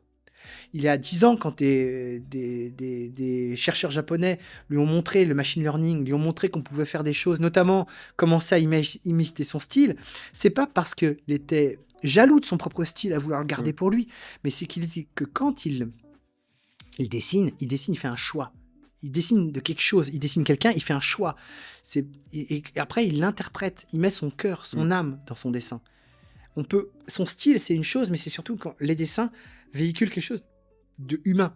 Et lui, pour lui, l'IA, c'est une insulte à la vie. C'est-à-dire qu'on peut se mettre à faire tout et n'importe quoi, et on va le faire, mais on n'aura plus de ce sens humain, humaniste. Parce qu'il faut voir que Miyazaki derrière, il est comme Takahata, ou comme Leiji Yamamoto, qui sont les grands de Albator, des grands du dessin animé japonais. Ils ont connu la Seconde Guerre mondiale. Ils ont vu les bombardements. Ils ont vu ce que ça faisait les bombes américaines ou les bombes occidentales et les bombes japonaises. Mmh. Ils ont vu les incendies, les morts. Donc ils savent que la technologie n'est pas que belle. Mmh. Et donc du coup, ils essayent d'insuffler une patte humaine. Justement, tu as cité, quelques Japonais. Je sais que tu es fan du Japon. Ouais, Heu, Pourquoi tu vas pas y vivre là-bas? ça serait pas impossible. Mmh. Pourquoi? Parce que bah, moi j'ai des amis qui au Japon, par exemple, Karine Nishimura, qui est la correspondante coucou à elle si elle est là, de l'agence France Presse à France Info à Tokyo. Elle vit là-bas, elle est heureuse avec C'est quoi la différence avec, le Jean-Paul. Enfin, Luxembourg? voilà, alors, quelle est la différence? Alors, un truc amusant, ce que je dis qui est rigolo, c'est que c'est plus facile d'apprendre le japonais au Japon que d'apprendre le luxembourgeois au Luxembourg. Pourquoi? Parce que moi, j'ai fait plein de cours de luxembourgeois, mais dès que je parle un luxembourgeois, comme le luxembourgeois parle, les personnes luxembourgeoises parlent le français, l'allemand, le luxembourgeois, l'anglais et encore d'autres, Mmh. souvent, ils switchent directement en français. Mmh. Dès qu'ils voient mon accent français, hop, ils veulent m'aider. Mmh. Mais ça, c'est un vrai problème pour parler couramment le Faut les luxembourgeois. forcer à nous parler luxembourgeois, en fait. Bah, ouais, au moins au Japon, il y a un peu d'anglais, bah, ouais, il y a beaucoup de japonais. Donc Ouais. du coup, on est directement au pied du mur. Dès qu'on veut boire de l'eau, Mizu no Bitai, on veut boire de l'eau, bah, il faut quand même savoir que l'eau c'est Mizu, no Bitai ça veut dire Mmh. boire. Parce que sinon, les gens ils nous regardent avec des yeux ronds. Donc du coup, alors qu'au Luxembourg, si on commence à dire Ouais, vas-y. Jean, Ouais. Dreschen, ou Ouais. excusez-moi, bah, d'un coup, oh là là, oui, ils avaient soif, bah, tenez. Et ça, c'est vraiment un truc, bon, ça, c'est un détail. Non, non. Mmh. La grande différence entre le Japon et le Luxembourg, pour moi, c'est que le Luxembourg, c'est vraiment une ère culturelle européenne. Un peu plus allemande que la France, mais on est globalement sur la même base de fonctionnement, du Portugal à la Hollande, en passant par l'Irlande jusqu'à l'Italie, et puis on peut aller plus loin. Mmh. On reste dans le même état d'esprit. Il y a des petites Mmh. différences sur arriver à l'heure ou pas arriver à l'heure, mais Mmh. voilà quoi. Non, tu vois ce que je veux dire? Oui, oui. Bon, mais par contre, au Japon, on est autrement. Par exemple, le groupe. Au Japon, le groupe est fondamental et la place qu'on a dans le groupe est assignée. C'est bien et pas bien. Par exemple, on peut être un outsider en France ou au Luxembourg et devenir un leader. Au Japon, on est généralement mis directement. Moi, chercheur français, spécialisé aux technologies, c'est mon étiquette. Confortable. Homme blanc, français, chercheur, quand je suis au Japon, je suis vu comme ça. Mmh. Et comme par hasard, je me comporte comme tel parce que c'est comme ça que Mmh. je suis programmé pour. C'est très comme ça. Mmh. Mais à un moment donné, ou si on veut changer, si on veut devenir artiste ou autre chose, c'est pas facile de changer. Parce qu'on est vu d'une certaine manière. Et ça peut être oppressant, notamment quand on est une femme, quand on n'a pas fait beaucoup d'études, ou etc., ou qu'on est comme ci, ou qu'on est en porte-à-faux. Justement, tu parlais quand on est une femme. Il y a très peu de femmes dans la tech. Bien. Comment tu peux expliquer ça? Parce que, il y a plein de raisons, hein, mais toi, quelle est ta vision là-dessus? Est-ce que tu penses que ça porterait énormément, en plus? Après, Toi qui es un peu anthropologue, chercheur, ouais, est-ce que tu as à la des... base, c'est vrai que moi, je suis anthropologue du C'est numérique. ça. C'est vraiment Ah oui, j'étais un des premiers en France à faire ça. Il y a justement. Pascal Flantard, mais j'étais dans les Mmh. premiers, en fait, à vouloir me dire comment repenser cet outil. Parce que l'anthropologie, ça peut dire, je vais répondre à ta question, mais l'anthropologie, on peut voir, ouais, c'est s'intéresser à des peuples lointains, etc. Ça ne nous concerne pas, ou c'est folklorique, ou c'est exotique. Mais en fait, l'anthropologie, c'est le travail sur l'homme. Nous, en tant qu'humains, en tant qu'homo sapiens, on a des particularités, notamment nos outils. Et un outil incroyable par rapport à l'horloge, parce que l'horloge, c'est déjà un outil automatique, sauf que il ne prend pas de décision. On a des ordinateurs. On délègue des décisions à nos ordinateurs. Et ils commencent à même prendre des décisions pour Mm. nous. Donc ça, c'est fondamental. Donc en tant qu'anthropologue, j'ai perdu le fil. C'est par rapport au Japon? Bah, par rapport aux femmes Aux et à femmes. la tech. En fait, je pense qu'il y a beaucoup de femmes dans la recherche. Fei Fei Li, par exemple, Oui, qui a ouvert les High Action Summit oui. de février. Mm. Euh, Quand on va à l'Université du Luxembourg, si on va dans les labos, il y a la moitié, c'est des femmes. Enfin, Mm. ou Mm. peut-être parfois, je sais pas, Mais plus c'est ou dans les moins. entreprises, peut-être. Ouais. Au niveau, le cerveau d'une femme et le cerveau d'un homme, il y a très peu de différence. On a vraiment du mal à distinguer Mm. lequel est le. Il faut faire plutôt un test génétique pour voir X, Y, enfin, Ouais. etc. On a le même fonctionnement, grosso modo. Et du coup, dans la recherche, on a la même curiosité. Mais par exemple, les trajectoires de vie sont différentes, elles sont créées par la société. Qu'est-ce qu'on demande aux femmes? C'est les biais qu'on a. Il y a aussi la question de s'occuper des enfants, gérer les enfants, l'impact que ça a sur la carrière. Tout ça, c'est quelque chose qui est Mm. hyper problématique, qui fait que finalement, on se retrouve parfois avec des hommes qui tirent les marrons du feu de technologies créées par des femmes. Mm. Parce que le Wi-Fi, le Bluetooth, c'est une Oui. femme à la base, Heidi Lamar, parce que même en la nature même de la composition du Soleil, par exemple, c'est une femme, et finalement, c'est d'autres qui ont récupéré ces idées. Mm. Euh, Ada Lovelace sur la programmation. Alors, c'est plus compliqué, mais la programmation avec qui se souvient de l'idée de mettre une mémoire dans la programmation. C'est-à-dire que, par exemple, un algorithme fait plus 1, plus 1, plus 1, mais se souvient combien de fois il a fait plus 1. C'est Ada Lovelace, une femme. Donc, en Mm. gros, dans la tech, les femmes ont énormément été présentes, mais c'est pas elles qui en tirent les bénéfices. Mm. C'est pas elles qui ont souvent les awards et tout ça. Enfin, et donc ça, c'est un vrai problème de discrimination. Ouais, parce qu'elle n'arrive pas à se mettre en avant ou parce Parce qu'on que. veut pas les mettre en avant, parce qu'on Mm. on a trouvé des mécanismes pour les mettre de côté. Ça, ainsi que. Après, il ne faut pas non plus voir que sous le Mm. prisme du sexe ou que sous le prisme de la couleur Mm. de peau. Parce qu'en ce moment, là, j'importe des problèmes outre-Atlantique, mais bon, Timnit Gebro et Gary Marcus, qui sont des éthiciens de l'IA, en ce moment, c'est un petit peu en train de se chamailler sur ça, où en fait, il y a une forme d'essentialisation, où finalement, il faut être une femme noire pour pouvoir parler des problèmes de femmes noires, et quand on est un homme blanc, on ne peut plus en parler. Mm. Moi, j'ai essayé d'interposer là-dedans et je me retrouve en train de me faire tirer dessus des deux côtés. Donc, enfin, pas du côté. Oui. Mais je me fais. Enfin, bref, Oui. quand on essaie de. Donc, ces questions-là sont des questions touchy parce que c'est des questions aussi très politiques. Parce que c'est des questions sur le rapport de domination, de pouvoir, parce qu'in fine, c'est de l'argent aussi. Mm. De l'argent qui tire les marrons du feu, qui gagne l'argent. Donc, effectivement, mais là, c'est plus de la sociologie que de l'anthropologie. C'est qu'on est sans cesse dans ces rapports de pouvoir qui sont liés à la technologie. Et donc, du coup, effectivement. Là, pour le coup, pour faire un petit peu de critique, c'est que finalement, Noam Chomsky, je l'avais vu, il disait que les États-Unis sont encore une société coloniale. Mm. Qu'est-ce qui est le propre d'une société coloniale? C'est d'avoir une forte disparité entre les possédants et les plus pauvres. Et aux États-Unis, c'est ça. On a tous un smartphone aux États-Unis, peut-être, mais l'accès aux soins médicaux, à une dentition correcte, etc., n'en parlons pas. Il y a plein d'inégalités. Il y a les très riches et les très pauvres. Mm. Et donc, finalement, l'économie des plantations, si on veut pousser le bouchon, il est encore là dans la Silicon Valley. Et c'est ce que dit Timnit Gebru. Et je suis d'accord avec elle. Mais en même temps, je pense qu'on peut être un homme blanc et en parler. Mm. Enfin, c'est mon point de vue. Bref. On va parler des choses un peu plus légères. Ouais. Est-ce que tu as un talent caché? Sûrement, oui. Je vais sûrement. Moi, je sais, Ouais. je peux le dire. Vas-y, c'est quoi? Tu fais du kung-fu. Ah ouais, c'est vrai, je fais du kung fu. On voit, on le voit pas hein, quand. Ah, t'as des gaines, hein, désolé, mais. Ouais, c'est possible. Mais explique-nous un peu. ça fait- C'était marrant, une fois à Belleval, quand il y a Victoria, une collègue, je sais plus pourquoi, il y a un truc il y avait une armoire et il y a un truc qui me tombe dessus. Pourquoi il était au bord de l'armoire et mon pas ou quelque chose a fait l'air, a fait que. Et là, d'un coup, je me suis rattrapé, je l'ai rattrapé au vol. Et là, c'était Ça, kung c'est une fu. prise, ça? Non, mais c'est un déplacement. Ouais. Et en fait, ça m'est arrivé aussi une fois. Et donc, parcours chaotique, je vendais du thé. Mais juste à un moment dans mes études, j'étais vendeur de thé. Thé de luxe à Paris. Ok. Mariage frère. Allez, pour citer Mariage frère, c'est du très bon thé. Et on devait nettoyer les théières. Donc c'est beaucoup plus léger. Ah, tu nettoies les friteuses, les théières. Ouais, ah bah oui, oui, oui, j'ai fait Le du nez- j'ai tapé nettoyage le nez- industriel. j'ai- J'ai nettoyé à l'usine, j'ai nettoyé, enlevé le caoutchouc au sol. Ah, c'est bien. C'est le genre de fonction que Ouais. la société m'assigne. Généralement, je pourrais faire d'autres trucs, hein, Mais t'es nettoyeur, quoi. mais souvent, le boulot que je suis sûr d'arriver à trouver, c'est le nettoyage industriel. Ça, il n'y a pas besoin du tout Ok. de diplôme. Du coup, d'en avoir Ok. trop n'est plus un problème. C'est parfait. Et donc, et je me moque pas du tout, hein, parce que c'est un boulot de travail Ouais. difficile. Bon, bref, là, non, là, c'était de la vente de thé. Donc, Ouais. quand même, Ouais. c'était Oui. du business, hein. Ouais. Je vendais du thé, hein. Ouais. Je vendais beaucoup de thé, du Marco Polo, Ouais. du thé chinois, etc.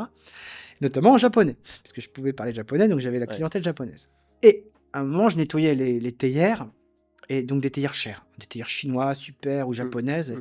Et là, j'avais une théière en main qui était une théière japonaise de Morioka, peu importe, en fonte, lourde, Mm. en hauteur. Mm.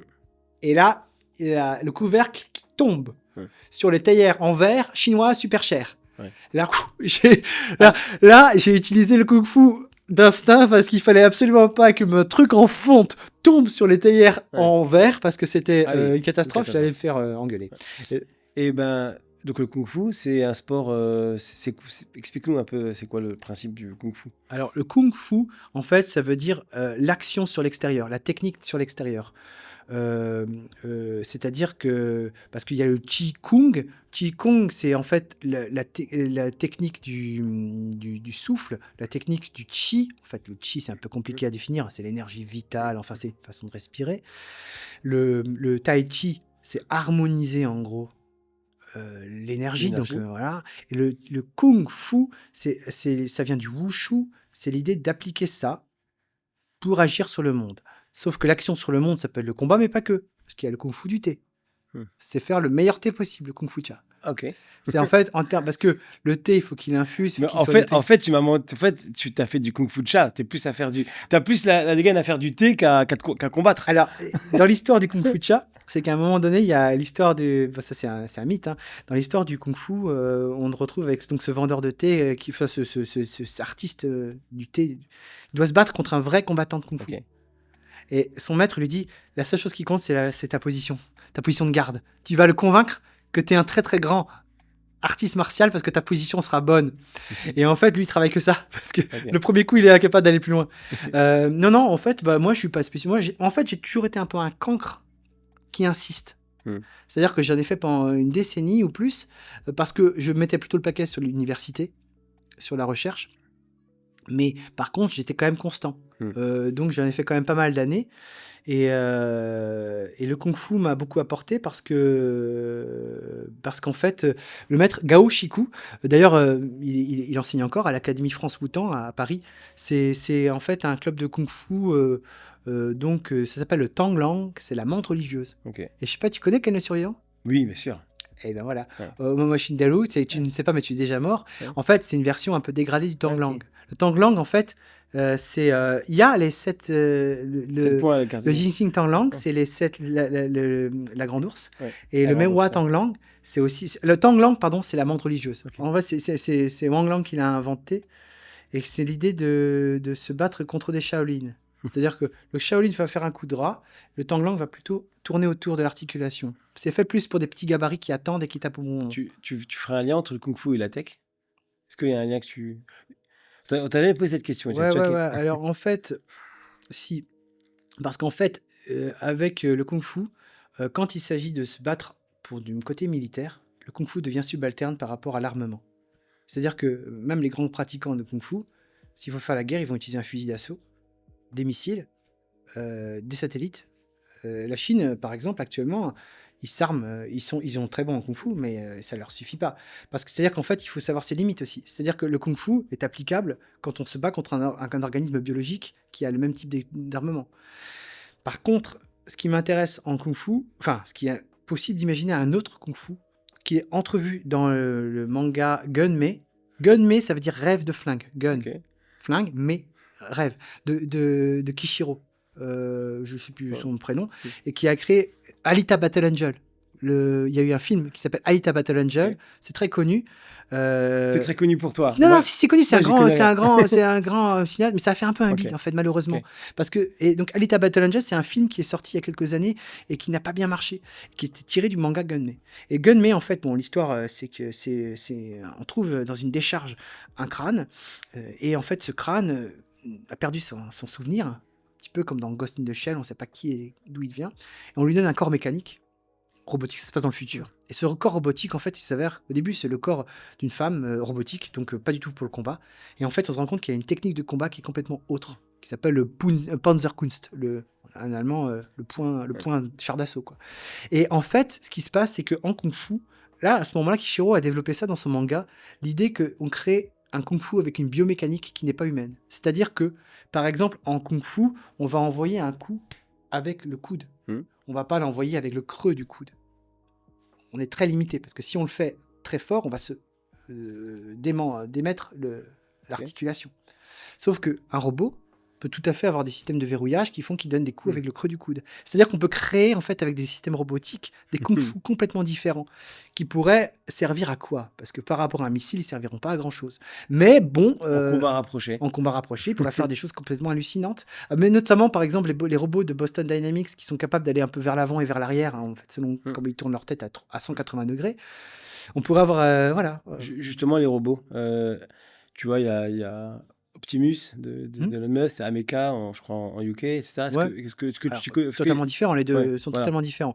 Moi, je pense personnellement que le plus performant, c'est l'Atlas V2 de Boston Dynamics. Boston Dynamics, Ouais. qui est une entreprise à la base qui vient des États-Unis, mais qui a été rachetée par les Coréens, par grand groupe coréen qui me vient, c'est Hyundai. Ok. Voilà, Hyundai a. Oui, oui, quand on fait ça, on se souvient.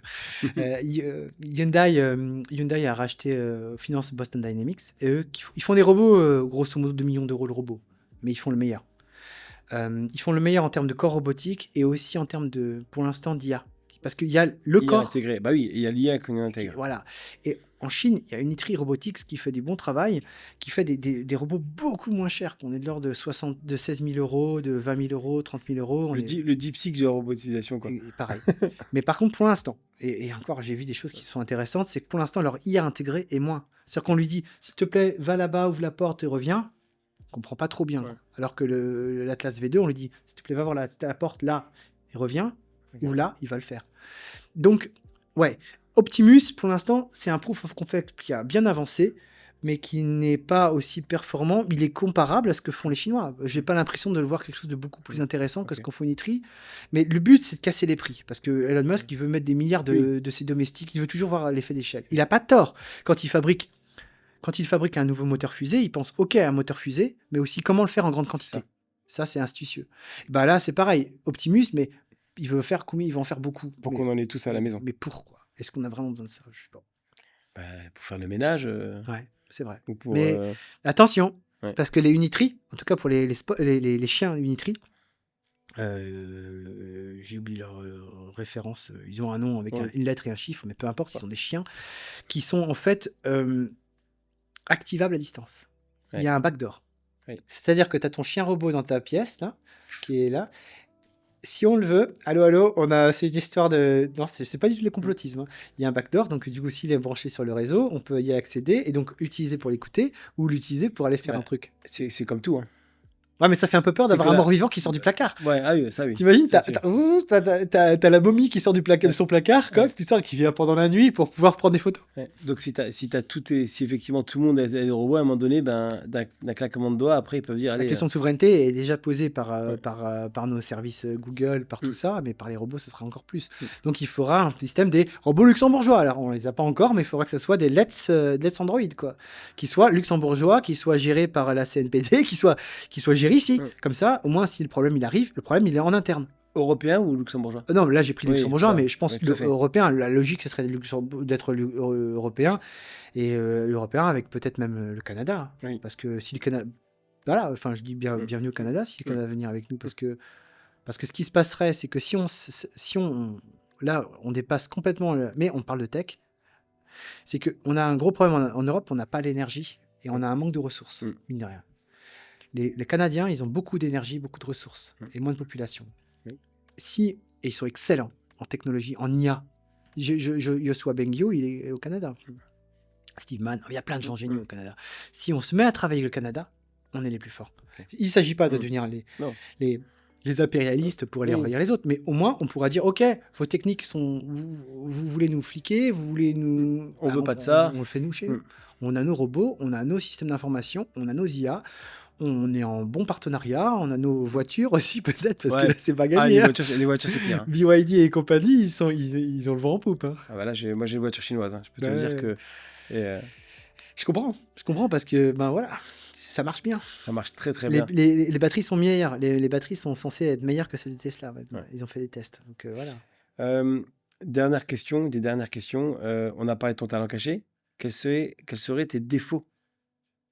Ouais, de pas assez me lancer quand j'ai une idée.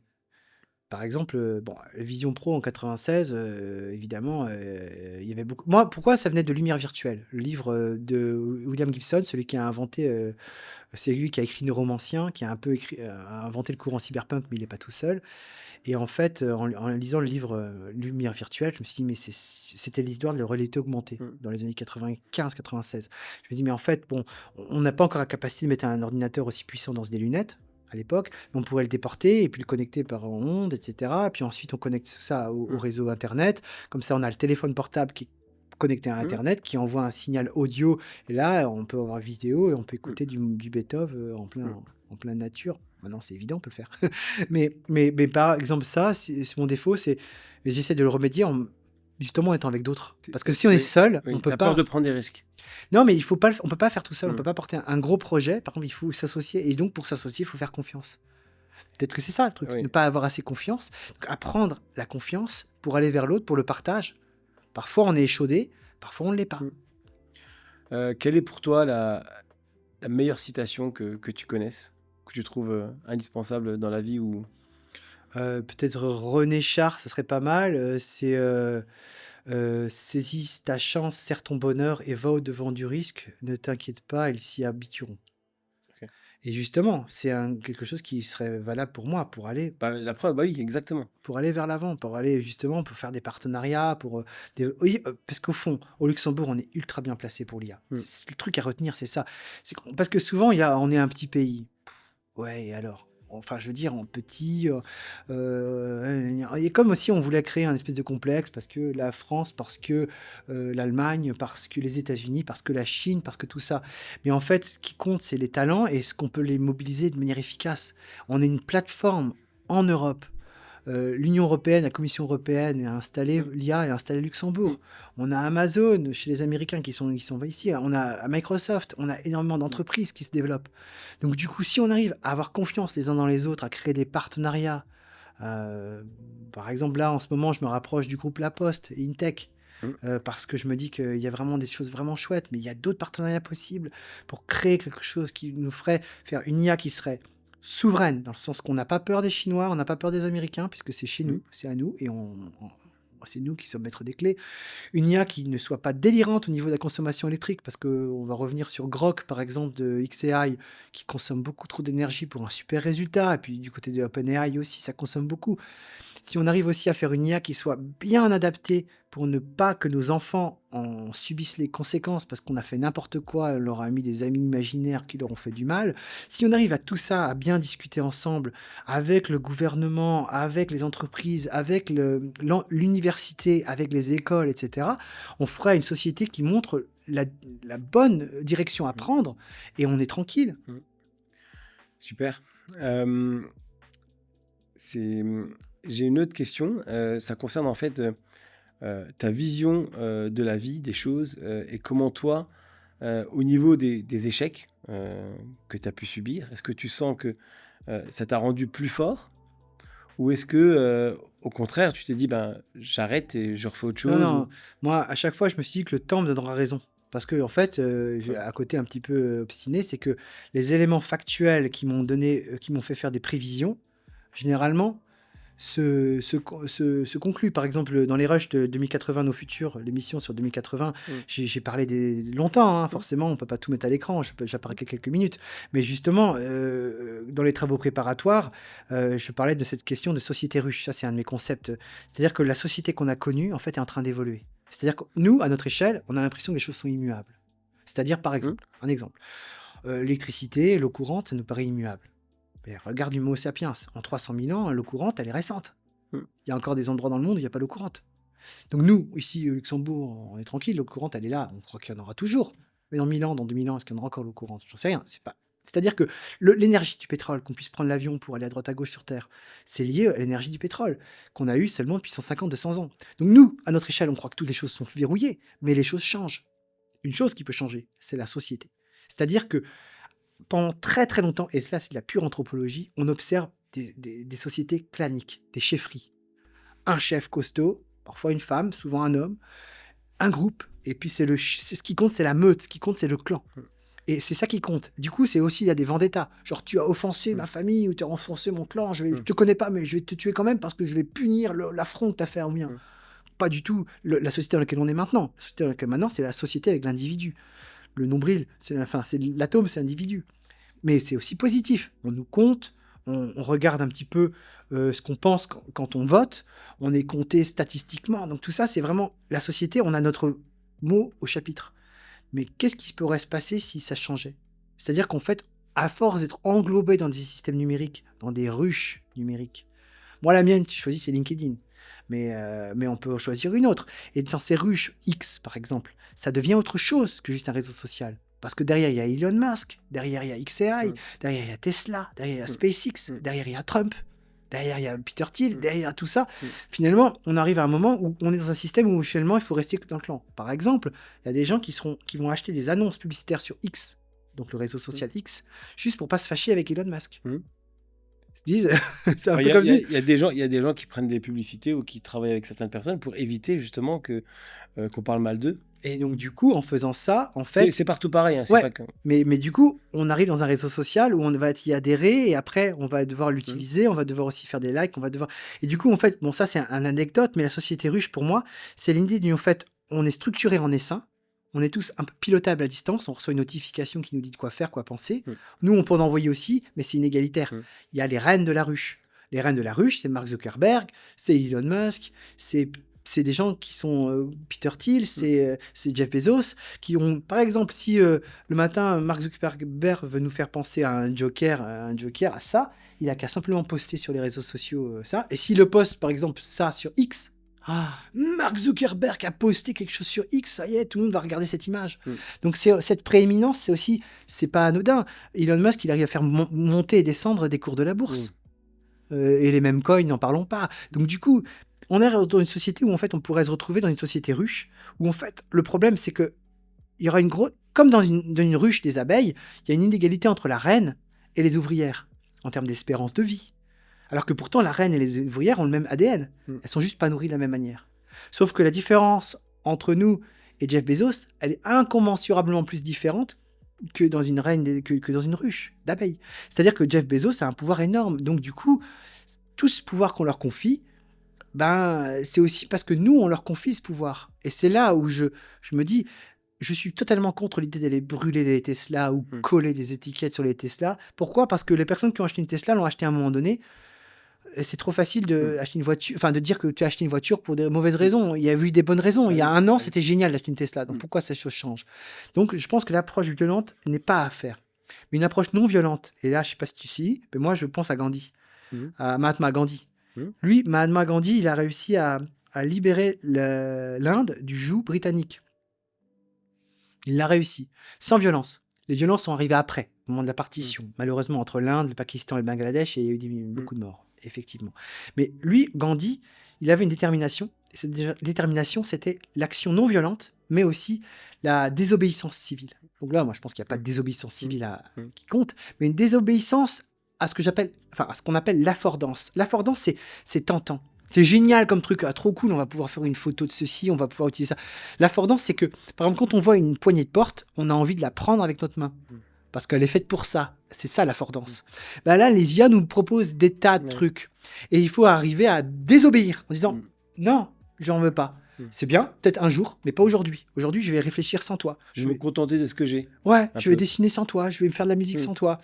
Le jour où il y en a besoin, on le fait, mais et arrive à individuellement arriver à désobéir à l'IA. C'est-à-dire, c'est pas qu'elle nous a donné une ordre, mais c'est qu'elle nous séduit comme une sirène Mm.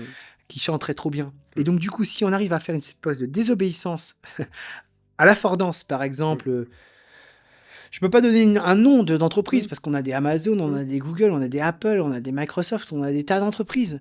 Mais arriver à se dire, bon, on va calmer le jeu là-dessus. Donc, Moi, c'est pas un boycott, c'est la désobéissance à Ouais, l'affordance. c'est ça. T'appellerais C'est pas un boycott. Il s'agit pas d'aller commencer à chercher des poux à celui Oui. qui utilise Google ou Microsoft, mais plutôt à se dire, moi, aujourd'hui, j'en ai pas besoin. Oui. Je vais me faire une journée sans Sans. IA, une journée sans ça, sans ça. Mm. Après, j'ai le temps de me prendre le temps, de prendre une feuille, d'écrire, de réfléchir à une lettre d'amour et de l'écrire, etc. Plutôt que de demander à ChatGPT, écris-moi une lettre d'amour en 2 secondes, quoi. Et en fait, ça, je pense que c'est un peu tiré par les cheveux d'utiliser du Gandhi pour ça, mais c'est comment on Oui. peut résister Parfait. à cette mise en essaim. Parce que finalement, à la fin, même toi, moi, on va se retrouver à tous s'envoyer des notifications les uns aux autres. C'est lié à l'argent, c'est lié au business, c'est lié à la morale. Et puis finalement, on n'en sort plus. On est dans un bruit constant et on n'est plus nous-mêmes. Super. En tout cas, très intéressant toutes ces discussions. On pourrait passer des heures, hein. Donc, mais on n'a pas forcément le temps. Je vais finir par une dernière chose. Si tu avais quelqu'un en tête pour te remplacer dans ce fauteuil, tu penserais à qui? Qui tu penses que je pourrais inviter? Laissez-moi réfléchir. Que je peux atteindre, hein? Eh ben, Ne me dis pas Yann alors, Lequin parce que j'ai essayé plein de fois non, de non, contacter. bah, Luc Julia, non, mais c'est pas, non, non, Non, Luc ouais. Julia, ça va. Non, en fait, ça va, il est cool. Ouais. Non, en fait, bah voilà, moi je dirais, bah, je pense à Anaëlle Martin. Mm. Pourquoi? Parce que c'est une grande éthicienne je sais que dans le technoréalisme, j'ai plein de liens, plein de contacts. Je pense à Anaëlle Martin. C'est quelqu'un qui est très éthique, qui est donc, elle est au Comité national d'éthique de France. C'est une grande juriste, docteur en droit. Je pense que elle est souvent dans l'écoute. Elle fait partie du collectif technoréalisme. Elle est souvent dans l'écoute. Quand elle parle, elle dit des choses super intéressantes. Et justement, Anaëlle Martin, ça serait bien de la faire parler sur l'éthique. Parce qu'elle a plein de choses à dire sur la mise en pratique. Parce que là, on parle, mais après, quand on Il parle faut le d'éthique, faire. il faut le faire. Et il y a des moments où il il faut faire des choix. Et comme ça, donc si je pense à Anaëlle Martin, c'est une grande éthicienne, une grande juriste, quelqu'un de très bien. Et j'aimerais bien l'écouter à ma place. Parfait. Bah, Anaëlle Martin, l'invitation est envoyée. Et merci Maxime pour ce moment. C'était très intéressant. Et on se dit à bientôt. Ouais, merci beaucoup de m'avoir invité et bonne continuation à ton podcast. Merci. Ouais, je te sers la pince.